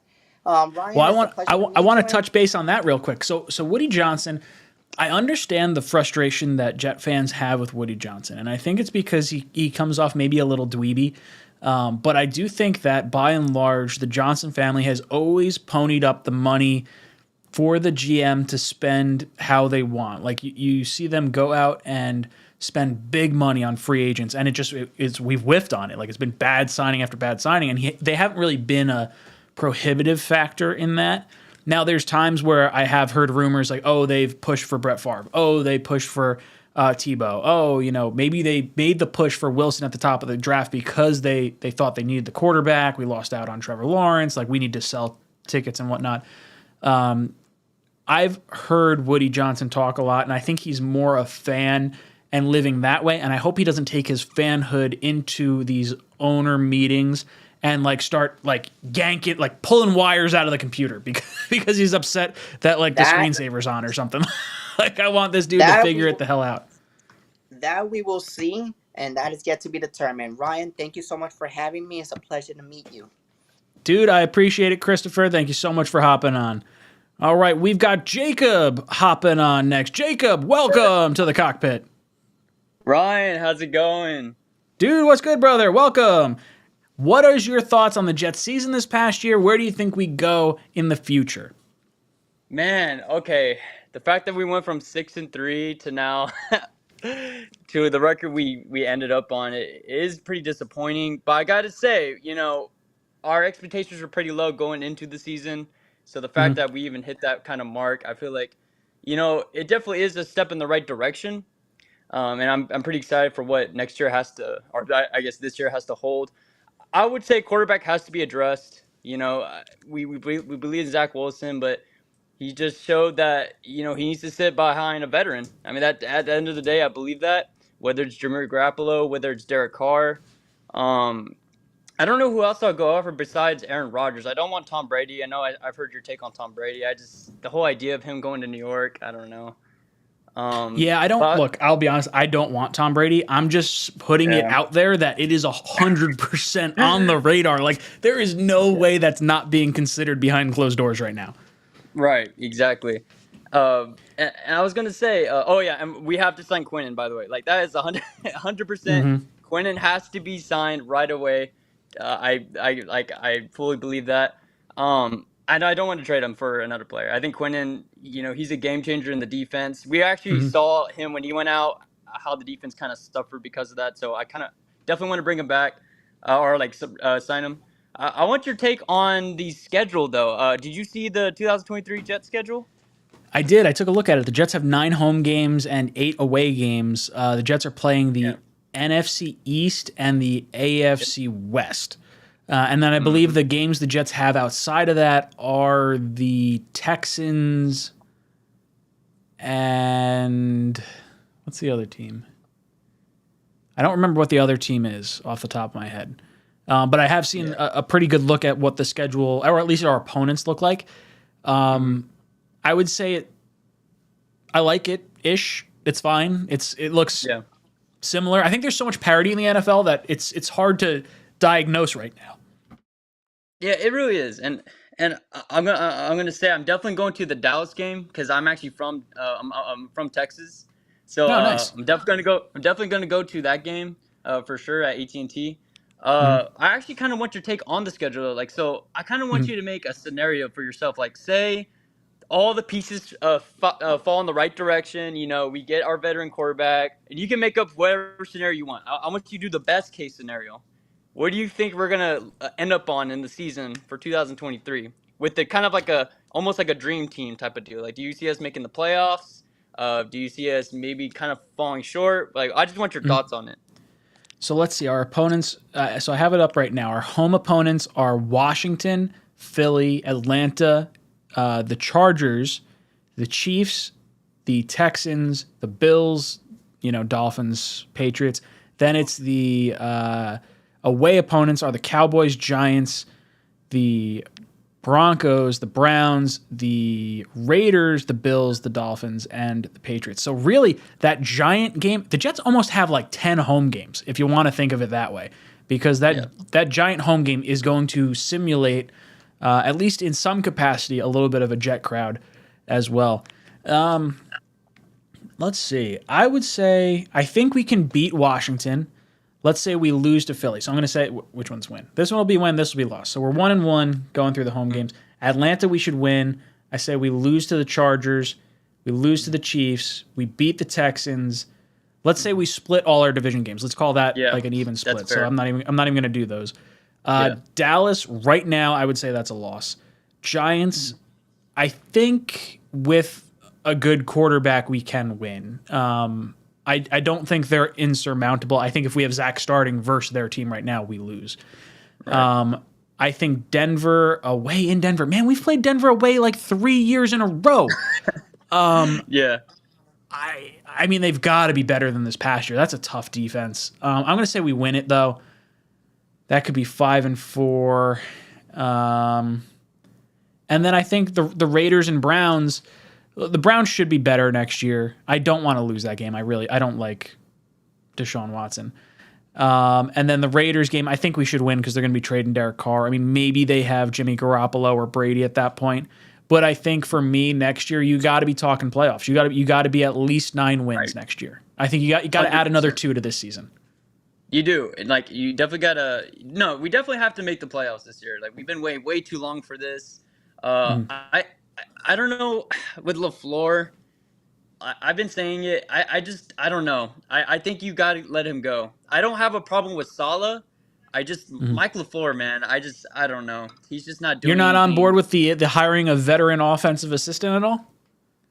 No, I definitely am, but but the whole LaFleur thing, I can't. I don't know. Maybe give him another shot. I don't know. I've heard people's takes that you just gotta give him another try because I do agree with your past caller saying. You can't just keep firing people. That's very toxic. Like you can't no one wants to work for someone like that. We're our team that just lets people go within the second year, But I don't know. Yeah, I think you bring back LaFleur. I think you have someone that comes in as a veteran assistant that has play calling experience, and then if you have to pull the plug on LaFleur, at least you have someone in the building, not someone who you're trying to hire then after the fact, and then it's all this chaos on top of it too.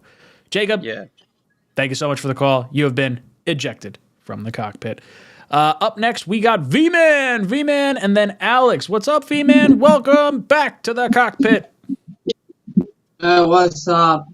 How we doing? I see you're, what are you crushing? Was that a hard seltzer? Oh, so it is I got my White Claw Blackberry right now. We had a bunch of White Claws from the holiday season. I think I just polished off my final 3 that I had in the fridge.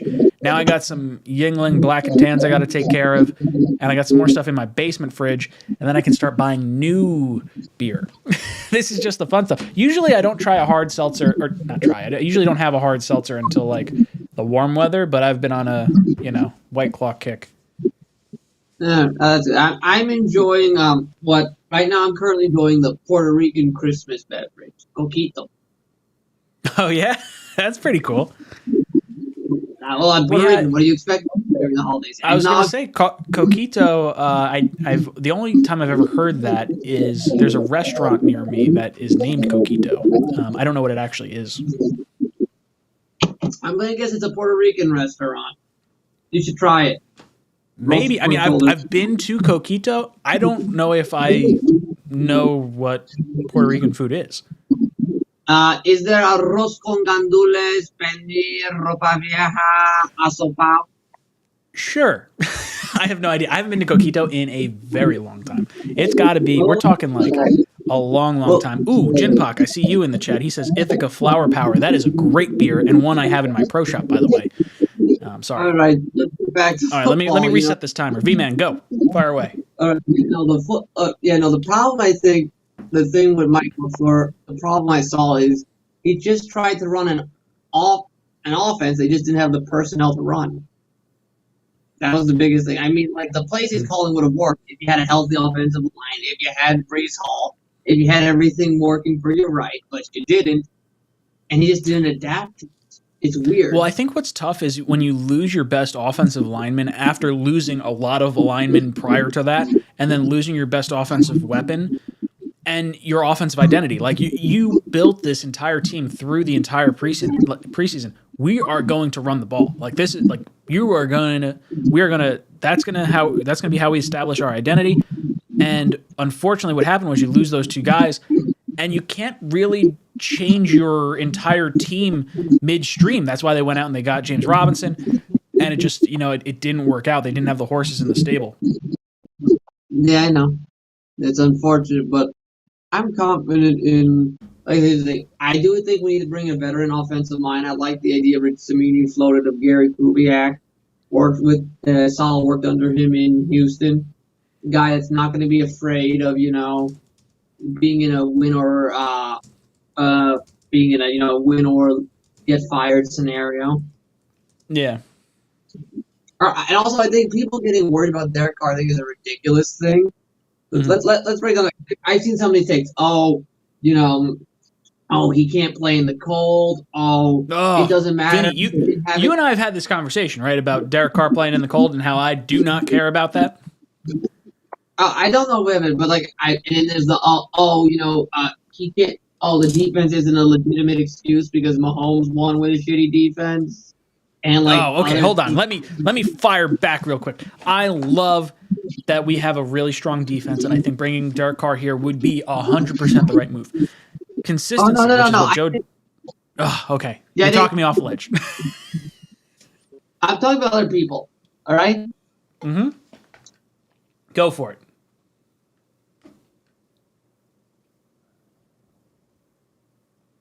Vinny. Because Mahomes won the Super Bowl with a shitty defense.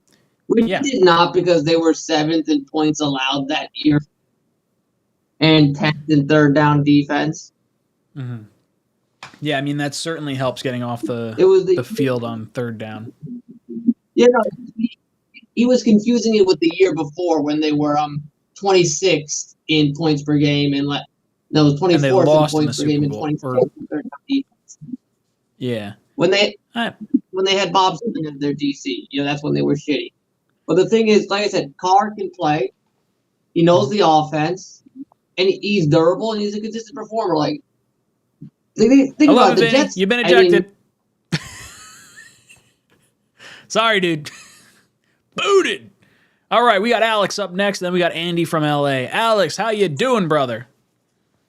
Hey, Ryan. Hey, much appreciated for the call, and definitely like the content with you, Matt, and Green Bean. So just getting into subscribing all to you guys and all the Jet content. Been a Jet fan for all my years here, and showing my kids, so they're knowing the pain, they're knowing the suffering. But I guess with your with the questions, Quentin Williams, definitely automatic resign. I wouldn't say to the Aaron Donald money, but maybe second or third.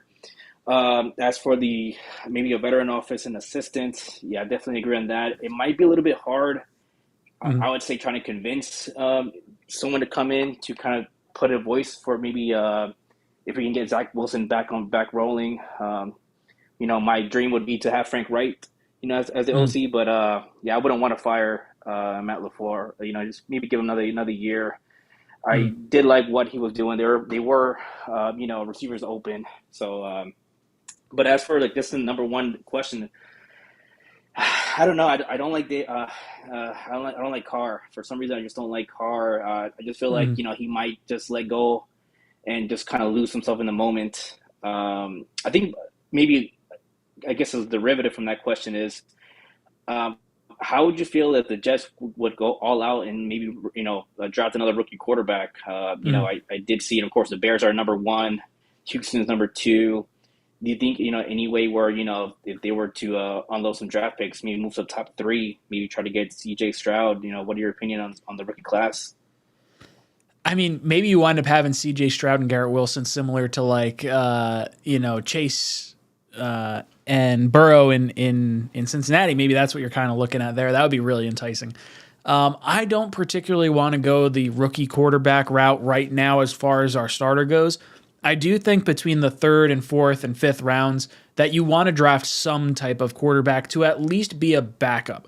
And I think if you bring that player in and you have Zach Wilson to be the second string guy, you have your draft pick to be the third string guy, then you can actually let that quarterback sit and learn. And I think if you wait until the third round, there is a perception based on the value of the pick used on the player that would allow that player to sit. So Zach is clearly like the guy. This guy's going to be the future backup for Zach if Zach, works out. And then if Zach doesn't work out, then at least you have that next quarterback potentially waiting. Now with Carr, I don't understand why fans don't like Carr. I do understand him not winning things, and maybe you're hesitant about that. But I think because of the defenses that he has played with, I think because of a lot of the issues that we've kind of seen. I mean, he was an MVP caliber candidate in 2016 when the Falcons and the Patriots wind up making the Super Bowl, and the only two people ahead of him in MVP voting was Brady and Matt Ryan. So I think Derek Carr has a ton of talent. I would really like to bring him in. For me, I think the most likely situation is going to be Jimmy Garoppolo, and I think we understand the injury risks that comes with, but I think it's almost seen as a benefit because of us wanting to go back to Zach Wilson at some point. It's a very weird dynamic to have to think about because ideally you want your starting quarterback starting the entire season, but I think there's the plan A of Garoppolo starting the entire season, and that's great. And then plan B, if it doesn't, then that's also kind of ish okay to an extent. But I don't know. There's a lot of different routes the Jets could go with quarterback, and I'm glad we're at least in a position this time around where we have such an impressive array of weapons and defensive talent that it's not like the Sam Darnold years or the, even when I started this channel 5 years ago, the Kirk Cousins year, where I said my first video was the Jets got to go out and sign Kirk Cousins. Now, if the Jets had gotten Kirk Cousins, that would have been an absolutely massive move for the New York Jets. We'd wind up not trading up for Sam Darnold. You have Quentin Nelson on your team. You have 3 more second-round picks, one of which could have been DK Metcalf because the Jets needed a receiver at the time. Don't get me started. But Alex, I got to move on to the next caller, brother. Thank you so much for the love. I appreciate all the support. All right, Andy from LA, you're going to be up next. I want to get to the NY Bully super chat. Then I'm going to hop over to you. Then I'll get over to Juan Medina's super chat as well. So just hang tight. The NY Bully comes in, says, I wouldn't rule out Lamar to the Texans for their multiple first-round picks and future picks. They'd hire a head coach Lamar wants, and he'd attract lots of free agents with all their cap space. Jets sign Jimmy G. That's an interesting option. Does Caserio, their GM, make the move for someone like Lamar using that number 1 overall pick? I wouldn't. If that were me, I would roll the dice on the quarterback because you're sitting there with the quarterback that you can just take and you can build around him. You've got so many other picks. Why blow your load of draft capital that you've accumulated in your war chest to trade for another quarterback. Like for me, I want the guy who hasn't been in the league before. I want the cheap rookie contract. I want to be able to build up the rest of the team around him with the other assets that you've brought in. It's an interesting thought process. I could see Houston getting Lamar. I would say an NFC team seems more likely. Like if the Panthers want Lamar, I think the Panthers will get Lamar. I'd have to go through maybe some other NFC options, but I think they'd prefer to trade him out of conference. Juan Medina, I'm going to get to your super chat in just a second. I want to get to Andy from LA. Andy, what's up, brother? Welcome to the cockpit. Hey, can you hear me? Yes, I can hear you loud and clear. Good stuff. First off, thanks so much. You guys do some really cool Jets content, so it's nice to have extended stuff to look at on YouTube when we win or lose. You know the deal. I appreciate that. It's always appreciated. Two parts. One part complaining about the season and just an interesting idea, quarterback. Mm-hmm. I've been a Jet fan for over 30 years, okay? And I've seen it all. I literally started rooting for the Jets when Brownie Nagel took over for Ken O'Brien. That's what I remember. That's how far back I remember. So I've been through it all, and I'll be honest, Chad Pennington is the most recent quarterback that was great. He could throw a pillow. He didn't throw, wide receivers loved him, and I just haven't seen a quarterback like him. Sanchez makes Zach Wilson look terrible because I look at Sanchez of like, he could have brought us to the playoffs this year easily. That's not what I wanted to say. I want to talk about the one play that changed the season. The one play that just derailed everything. And as a Jets fan for over 30 years, I saw it happen and fold between, just happened in front of my eyes. And I was like, no, before the punt. What is the one play that derailed the whole season? Everything was riding high, and there was one play. One play. Was it before the bye week or after the bye week? You know what? I'm forgetting if it was before or after. It was. Ooh, well, it was the okay, first so that Patriots means game. it's either the New England or the Patriot game. It's going to be the. Is it the? It's one. I got two options. Is it the JFM hit on Mac Jones that caused the penalty that swung the Patriot game, or is it the interception before that penalty? It's the penalty. It's the roughing the passer penalty. Oh, Changed as a Jet fan, as someone like I remember watching that play, and as soon as I think they kicked the field goal on us after that, I felt that like Belichick was in my body, but at the same time I was like, this season is screwed, and I wasn't. This guy's an asshole. Like Belichick is part of our demise, which sucks. They didn't make the playoffs, but okay. So here's my weird two quarterback options because I don't want to spend the money. I don't want to spend the money on Carr. You know, I think that drafting a quarterback in the third wouldn't surprise me if they draft in the second. Actually, the third and the fourth quarterback. Hell, take a Mr. Irrelevant. Who knows? You know, like right. I'd take Brock Purdy right now. Because you know those other quarterbacks outside the first round will be developed and sat behind the bench. They're not going to be forced to play unless injuries. But I was listening to The Fan, and I forget which guy. I'm in LA. It's funny. I live in LA. I'm from Jersey, but I have to listen to all my East Coast stuff. So I'm listening to The Fan, and the one guy said Matt Ryan is a very interesting option. I don't mean to hold up your show, but Matt Ryan. No, that's totally fine. No, I don't have another caller, so I'm totally cool with discussing this. I do not want any situation with Matt Ryan. I would be so upset. I would be devastated if we got Matt Ryan. Was it Matt? But here's the thing. Matt Ryan, was it his fault that the defense in the Super Bowl failed him? Was it his fault that the Colts this year failed him? Like, he threw up 40 points. I mean, I think we would have gone to the playoffs this year with Matt Ryan at quarterback. I know it sounds crazy. Everyone in chat, I can't see the chat. He led the way with he led the way with, I think it was interceptions at one point in the season. I like Matt Ryan, the quarterback. For the longest time, when him and Flacco were taken in the draft, I took Atlanta as my Super Bowl favorite for fucking years. I like Matt Ryan a lot. Right. If we had him right now, I would be irate. I would lose my mind. He looked so awful this past year. Like, I would put him and Brady in that same ish category, with Brady obviously higher because I think Brady has, Brady can still play. I think Matt Ryan is like toast. And Matt Ryan and like Tom Brady is, I don't know. I don't want Matt Ryan at all. Okay. Second So what's your before other? I go. Yeah. Yep. Ready? Mm-hmm. He was flinging the rock here in L.A. It's Baker Mayfield. I've heard potentially people coming to the Jets. I've heard people talk about that. If you look at my videos that I made after we did not get Kirk Cousins and we were talking about drafting a quarterback, I was Broadway Baker. All about it. Like, this dude's got the moxie, the charisma. Like, I'm all about Broadway Baker. But I have seen enough of Broadway Baker at this point where I do not think Joe Douglas and Robert Saleh are going to risk their careers on him. That's more so my concern. Like, not that I would necessarily be 100% against Baker. I just think there's a lot more to be desired with him. I've seen him in Cleveland now. I've seen him in LA, and I've seen him in Carolina. And the LA stuff is interesting, I think. I would rather roll the dice on another quarterback. Things would have to go wrong for me to land on Baker Mayfield as like the guy we start with. Okay, final situation before I really go. Go for it.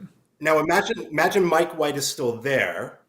Zach Wilson is still there. They want to start Mike White, but these two players, especially a Matt Ryan, comes in as the new Flacco. And they say, look, competition, Flacco, Matt Ryan, Baker Mayfield, Mike White.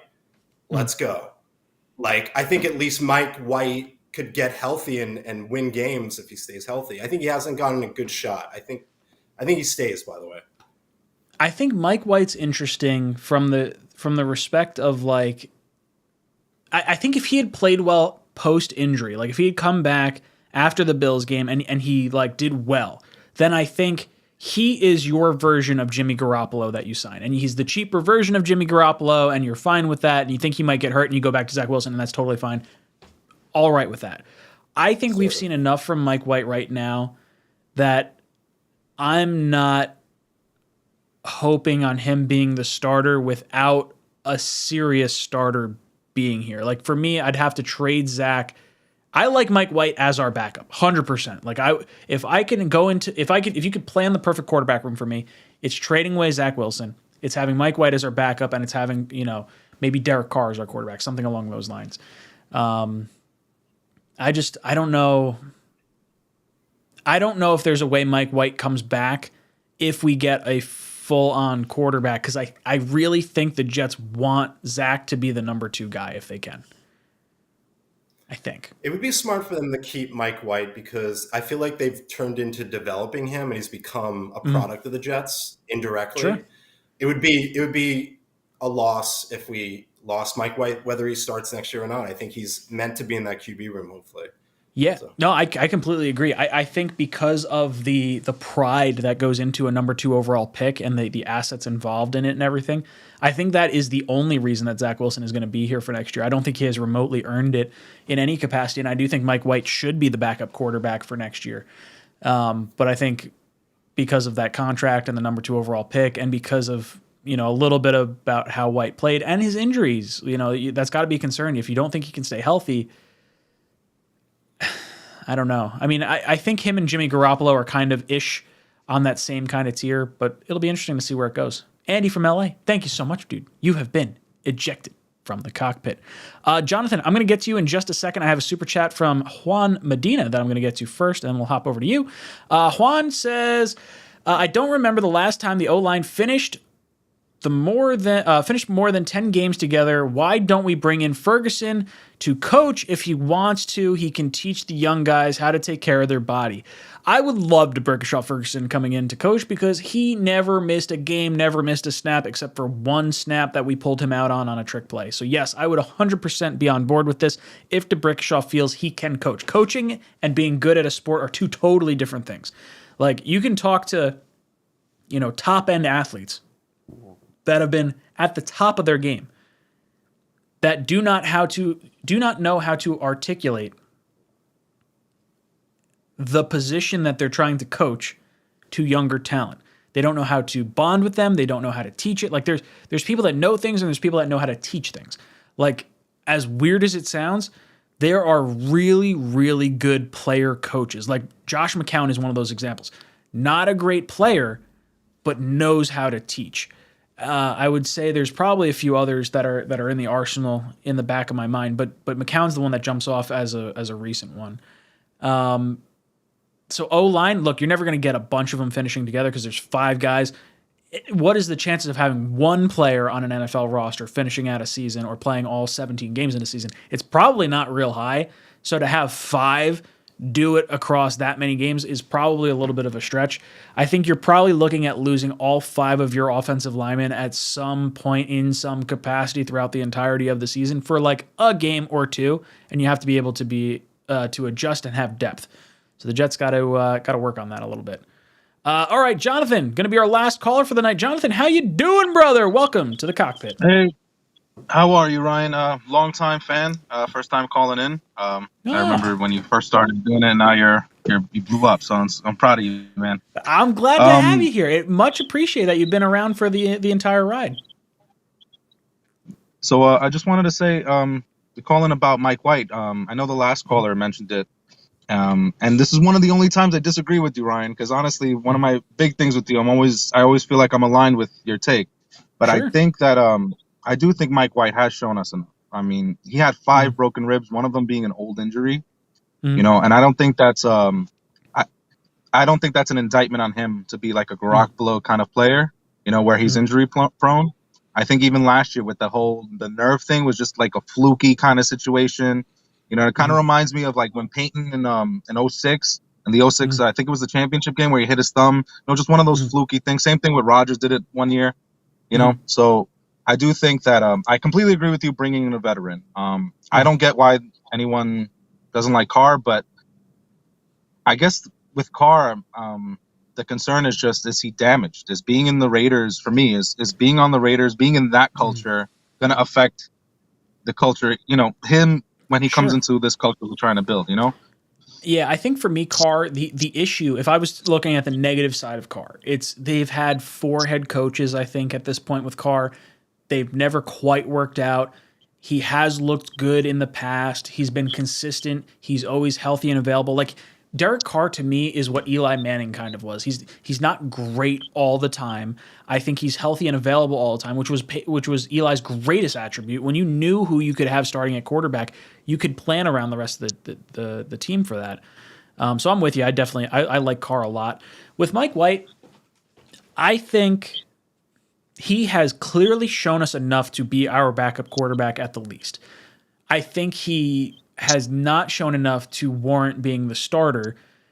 And I would say I don't think he has shown us enough to risk Douglas's and Saleh's career on. And I think that's really the big hang up that I have. And I would love a situation where Mike White doesn't get signed until like close to training camp. The Jets have already brought in their veteran quarterback. They've drafted a young guy they'd like to sit and learn. And now you get into training camp. Maybe you get into preseason. You have Zach Wilson starting to look good. Now you fluffed up his trade value. Oh, you get a 3rd-round pick for him. You flip him. You sign Mike White. Mike White's your backup. You have your other quarterback, and then you have your rookie that you're sitting and letting learn. That's kind of my ideal situation, but I think realistically what I think is going to happen is the GM and the coach don't want to give up on the player they selected, and I think the cost of Mike White is going to be prohibitive with bringing in a veteran as well. Like if you didn't have to bring in the veteran, I think they would have retained Mike White. And you don't think competition, that they'll give him would you give him a competition? I'd at least give him a competition with the veteran or whatever other backup we might bring. It would I would have give to him a go shot so poorly. Like for me, it would have to, like, let's say Derek Carr goes to the Colts, Jimmy Garoppolo goes to the Raiders, Aaron Rodgers decides to retire, Brady stays with the Bucks or goes to the Pats. Yeah, maybe he retires or he goes elsewhere. Maybe he plays with Vrabel in Tennessee for a year or something like that. But now you're getting down to the nitty gritty, and it's like, okay, maybe Lamar is not a realistic trade option. Okay, Jordan Love, well, now he's the starting quarterback for the Packers because Aaron Rodgers has retired. Now you're getting down to a situation where maybe you start to consider that sort of stuff. but I don't know. I think for me, Mike White only competes for a starting job if you're bringing in someone like a Gardner Minshew. I don't know. I think they really want to have Mike White, or I'm sorry, I think they really want to have Zach Wilson as the number 2 quarterback for next year. And I think if you bring Mike White back, I don't think there's any way Zach Wilson is the number 2 quarterback. That's sort of the hiccup that I'm dealing with. And I want it to be the way you see it, because I think Mike White has earned the spot to be the backup and not Zach. But I think the amount of assets we've put into Zach already, or I shouldn't say assets, but just that single number 2 pick, you've got 3 more years of guaranteed, or at least 2 more years of guaranteed contract. You got to let it play out. So I don't know. Jonathan, thank you so much Thanks, for the Ryan. call. Appreciate You've been ejected from the cockpit. All right, we got one more super chat in here. The NY Bully comes in at the end and says, I think the 2nd and 12th overall picks plus others get Baltimore to trade Lamar within the conference. No state income tax in Texas would seem alluring to Lamar on a gigantic contract in Houston. Interesting. So I actually didn't know where Tennessee was picked, or where the Texans were picking. So they're 2. I knew they were 2. I didn't realize they were the pick ahead of us at 12. I mean, the 2nd and 12th would get it done. So if you get the 2nd and 12th and you give up a first next year, that's 3 first-round picks. Baltimore now has the option to get their quarterback at 2 potentially, and you play the risk game of like, hey, Chicago, are you trading out or do you want Will Anderson? I don't know. That's interesting. I like Lamar. I like him going to a team that has traded a bunch of picks. So the Texans seem to make a lot of sense. Seattle's the other one that's like kind of interesting. It's out of conference. They haven't retained Geno Smith just yet. I do think they try to bring him back because Geno Smith playing second fiddle to Lamar Jackson isn't crazy. And if you retain Geno for a year, I think it depends what Geno requests as far as money goes, because if he wants a lot of money, then you probably let him walk if you're going after Lamar, because you got to think Seattle's got 2 first-round picks as well. I don't know. That's interesting. Houston's a weird one. The no state income tax is interesting. I don't think Lamar's got a no trade clause, so really whoever offers the most and can give him the contract, I don't know. Could happen. How about them Jets? Says, just joined. What realistic change can we expect? Or what realistic change we can expect? Realistically, we are going to sign Quinnen Williams. He's going to be a long-time starter for the New York Jets. I think we are going to have a new quarterback in 2023. I think the most likely option is going to be Jimmy Garoppolo, and I think that is largely in part because of our offense. We don't have to develop him. I think we are going to draft a quarterback in the 3rd through 5th rounds this year to be our 3rd-string quarterback, which will be the quarterback that this coaching staff wants to try and develop in case that Zach Wilson does not pan out. I think Jimmy Garoppolo's injury history is absolutely a concern, but it, in a sense, winds up being a benefit for the New York Jets because they do eventually want to go back to Zach Wilson anyway. So Jimmy Garoppolo just sort of winds up being, by default, the best option for us. I just don't know if the Jets are the best option for Jimmy Garoppolo, because I do think Vegas is the most attractive option for him compared to the New York Jets. So we are going to have to get out the checkbook a little bit if we want to make him the quarterback for here. And who knows, maybe him being back there, maybe that jazzes Laken Tomlinson up, maybe him coming in allows Tomlinson to play a little bit better, or maybe gets a little more juice or something. I mean, you get, a little bit more out of someone you've already signed. I don't know. I think there's a lot of ways this could break for the New York Jets, and there's a lot of different options that could happen. And I'm looking forward to it. I'm going to be here for the entire thing. I'm looking forward to the mock drafts, the mock off seasons, all that good stuff. So if you guys like that sort of thing, you want to see all the different routes the Jets could take, and you're not subscribed to the channel, well, what are you doing? If I've earned a subscription or earned a like, hit the like button. Don't do it if you don't like the content, but it's always appreciated.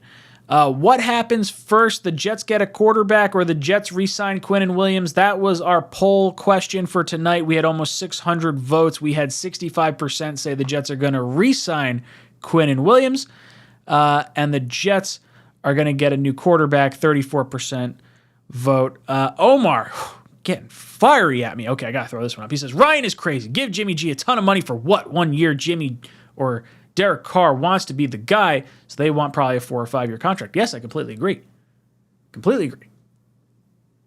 What I'm saying is, if you sign Jimmy G to be your starter and you sign him to a 2 or 3 year deal, I don't think he's getting more than 2 or 3 years fully guaranteed. But let's say he gets 2. I think it at least gives you the option to go back to Zach Wilson, because I think this quarterback room, or I think this coaching staff and GM want to go back to Zach Wilson at some point. And I do think at the very worst case scenario, having multiple good quarterbacks on your team is not a bad option. Jimmy G is not my first option, I'll give you that, but I think Jimmy G is most likely the most likely situation for the New York Jets because of all the connections that I have mentioned ahead of time. Omar, you get me fired up, but I love you, brother, all the same. All right, boys, it's been a lot of fun. I'll be back tomorrow for our Talking Jets panel. Myself, O'Leary, and Green Bean, so make sure you check us out for all your Jet-related questions and news. Guys, thank you so much for hanging out tonight. It was a lot of fun talking to you. Hey, we've got a whole off season to talk about. Looking forward to it. Brother, thank you so much for the stuff tonight. You guys have done a great job. Hit that like button on the way out. And as always, go Jets. I think every single person in this locker room is a competitor at the highest level. So, yeah, when you feel as if your backs are against the wall, you never have to feel like you got to do it by yourself. Unbelievable throw. Under pressure. Sacked by Quinnen Williams. Right sideline, Usama's got it. You look to your left and your right, you got guys out there with you that our whole point is to help each other. This one to Mims.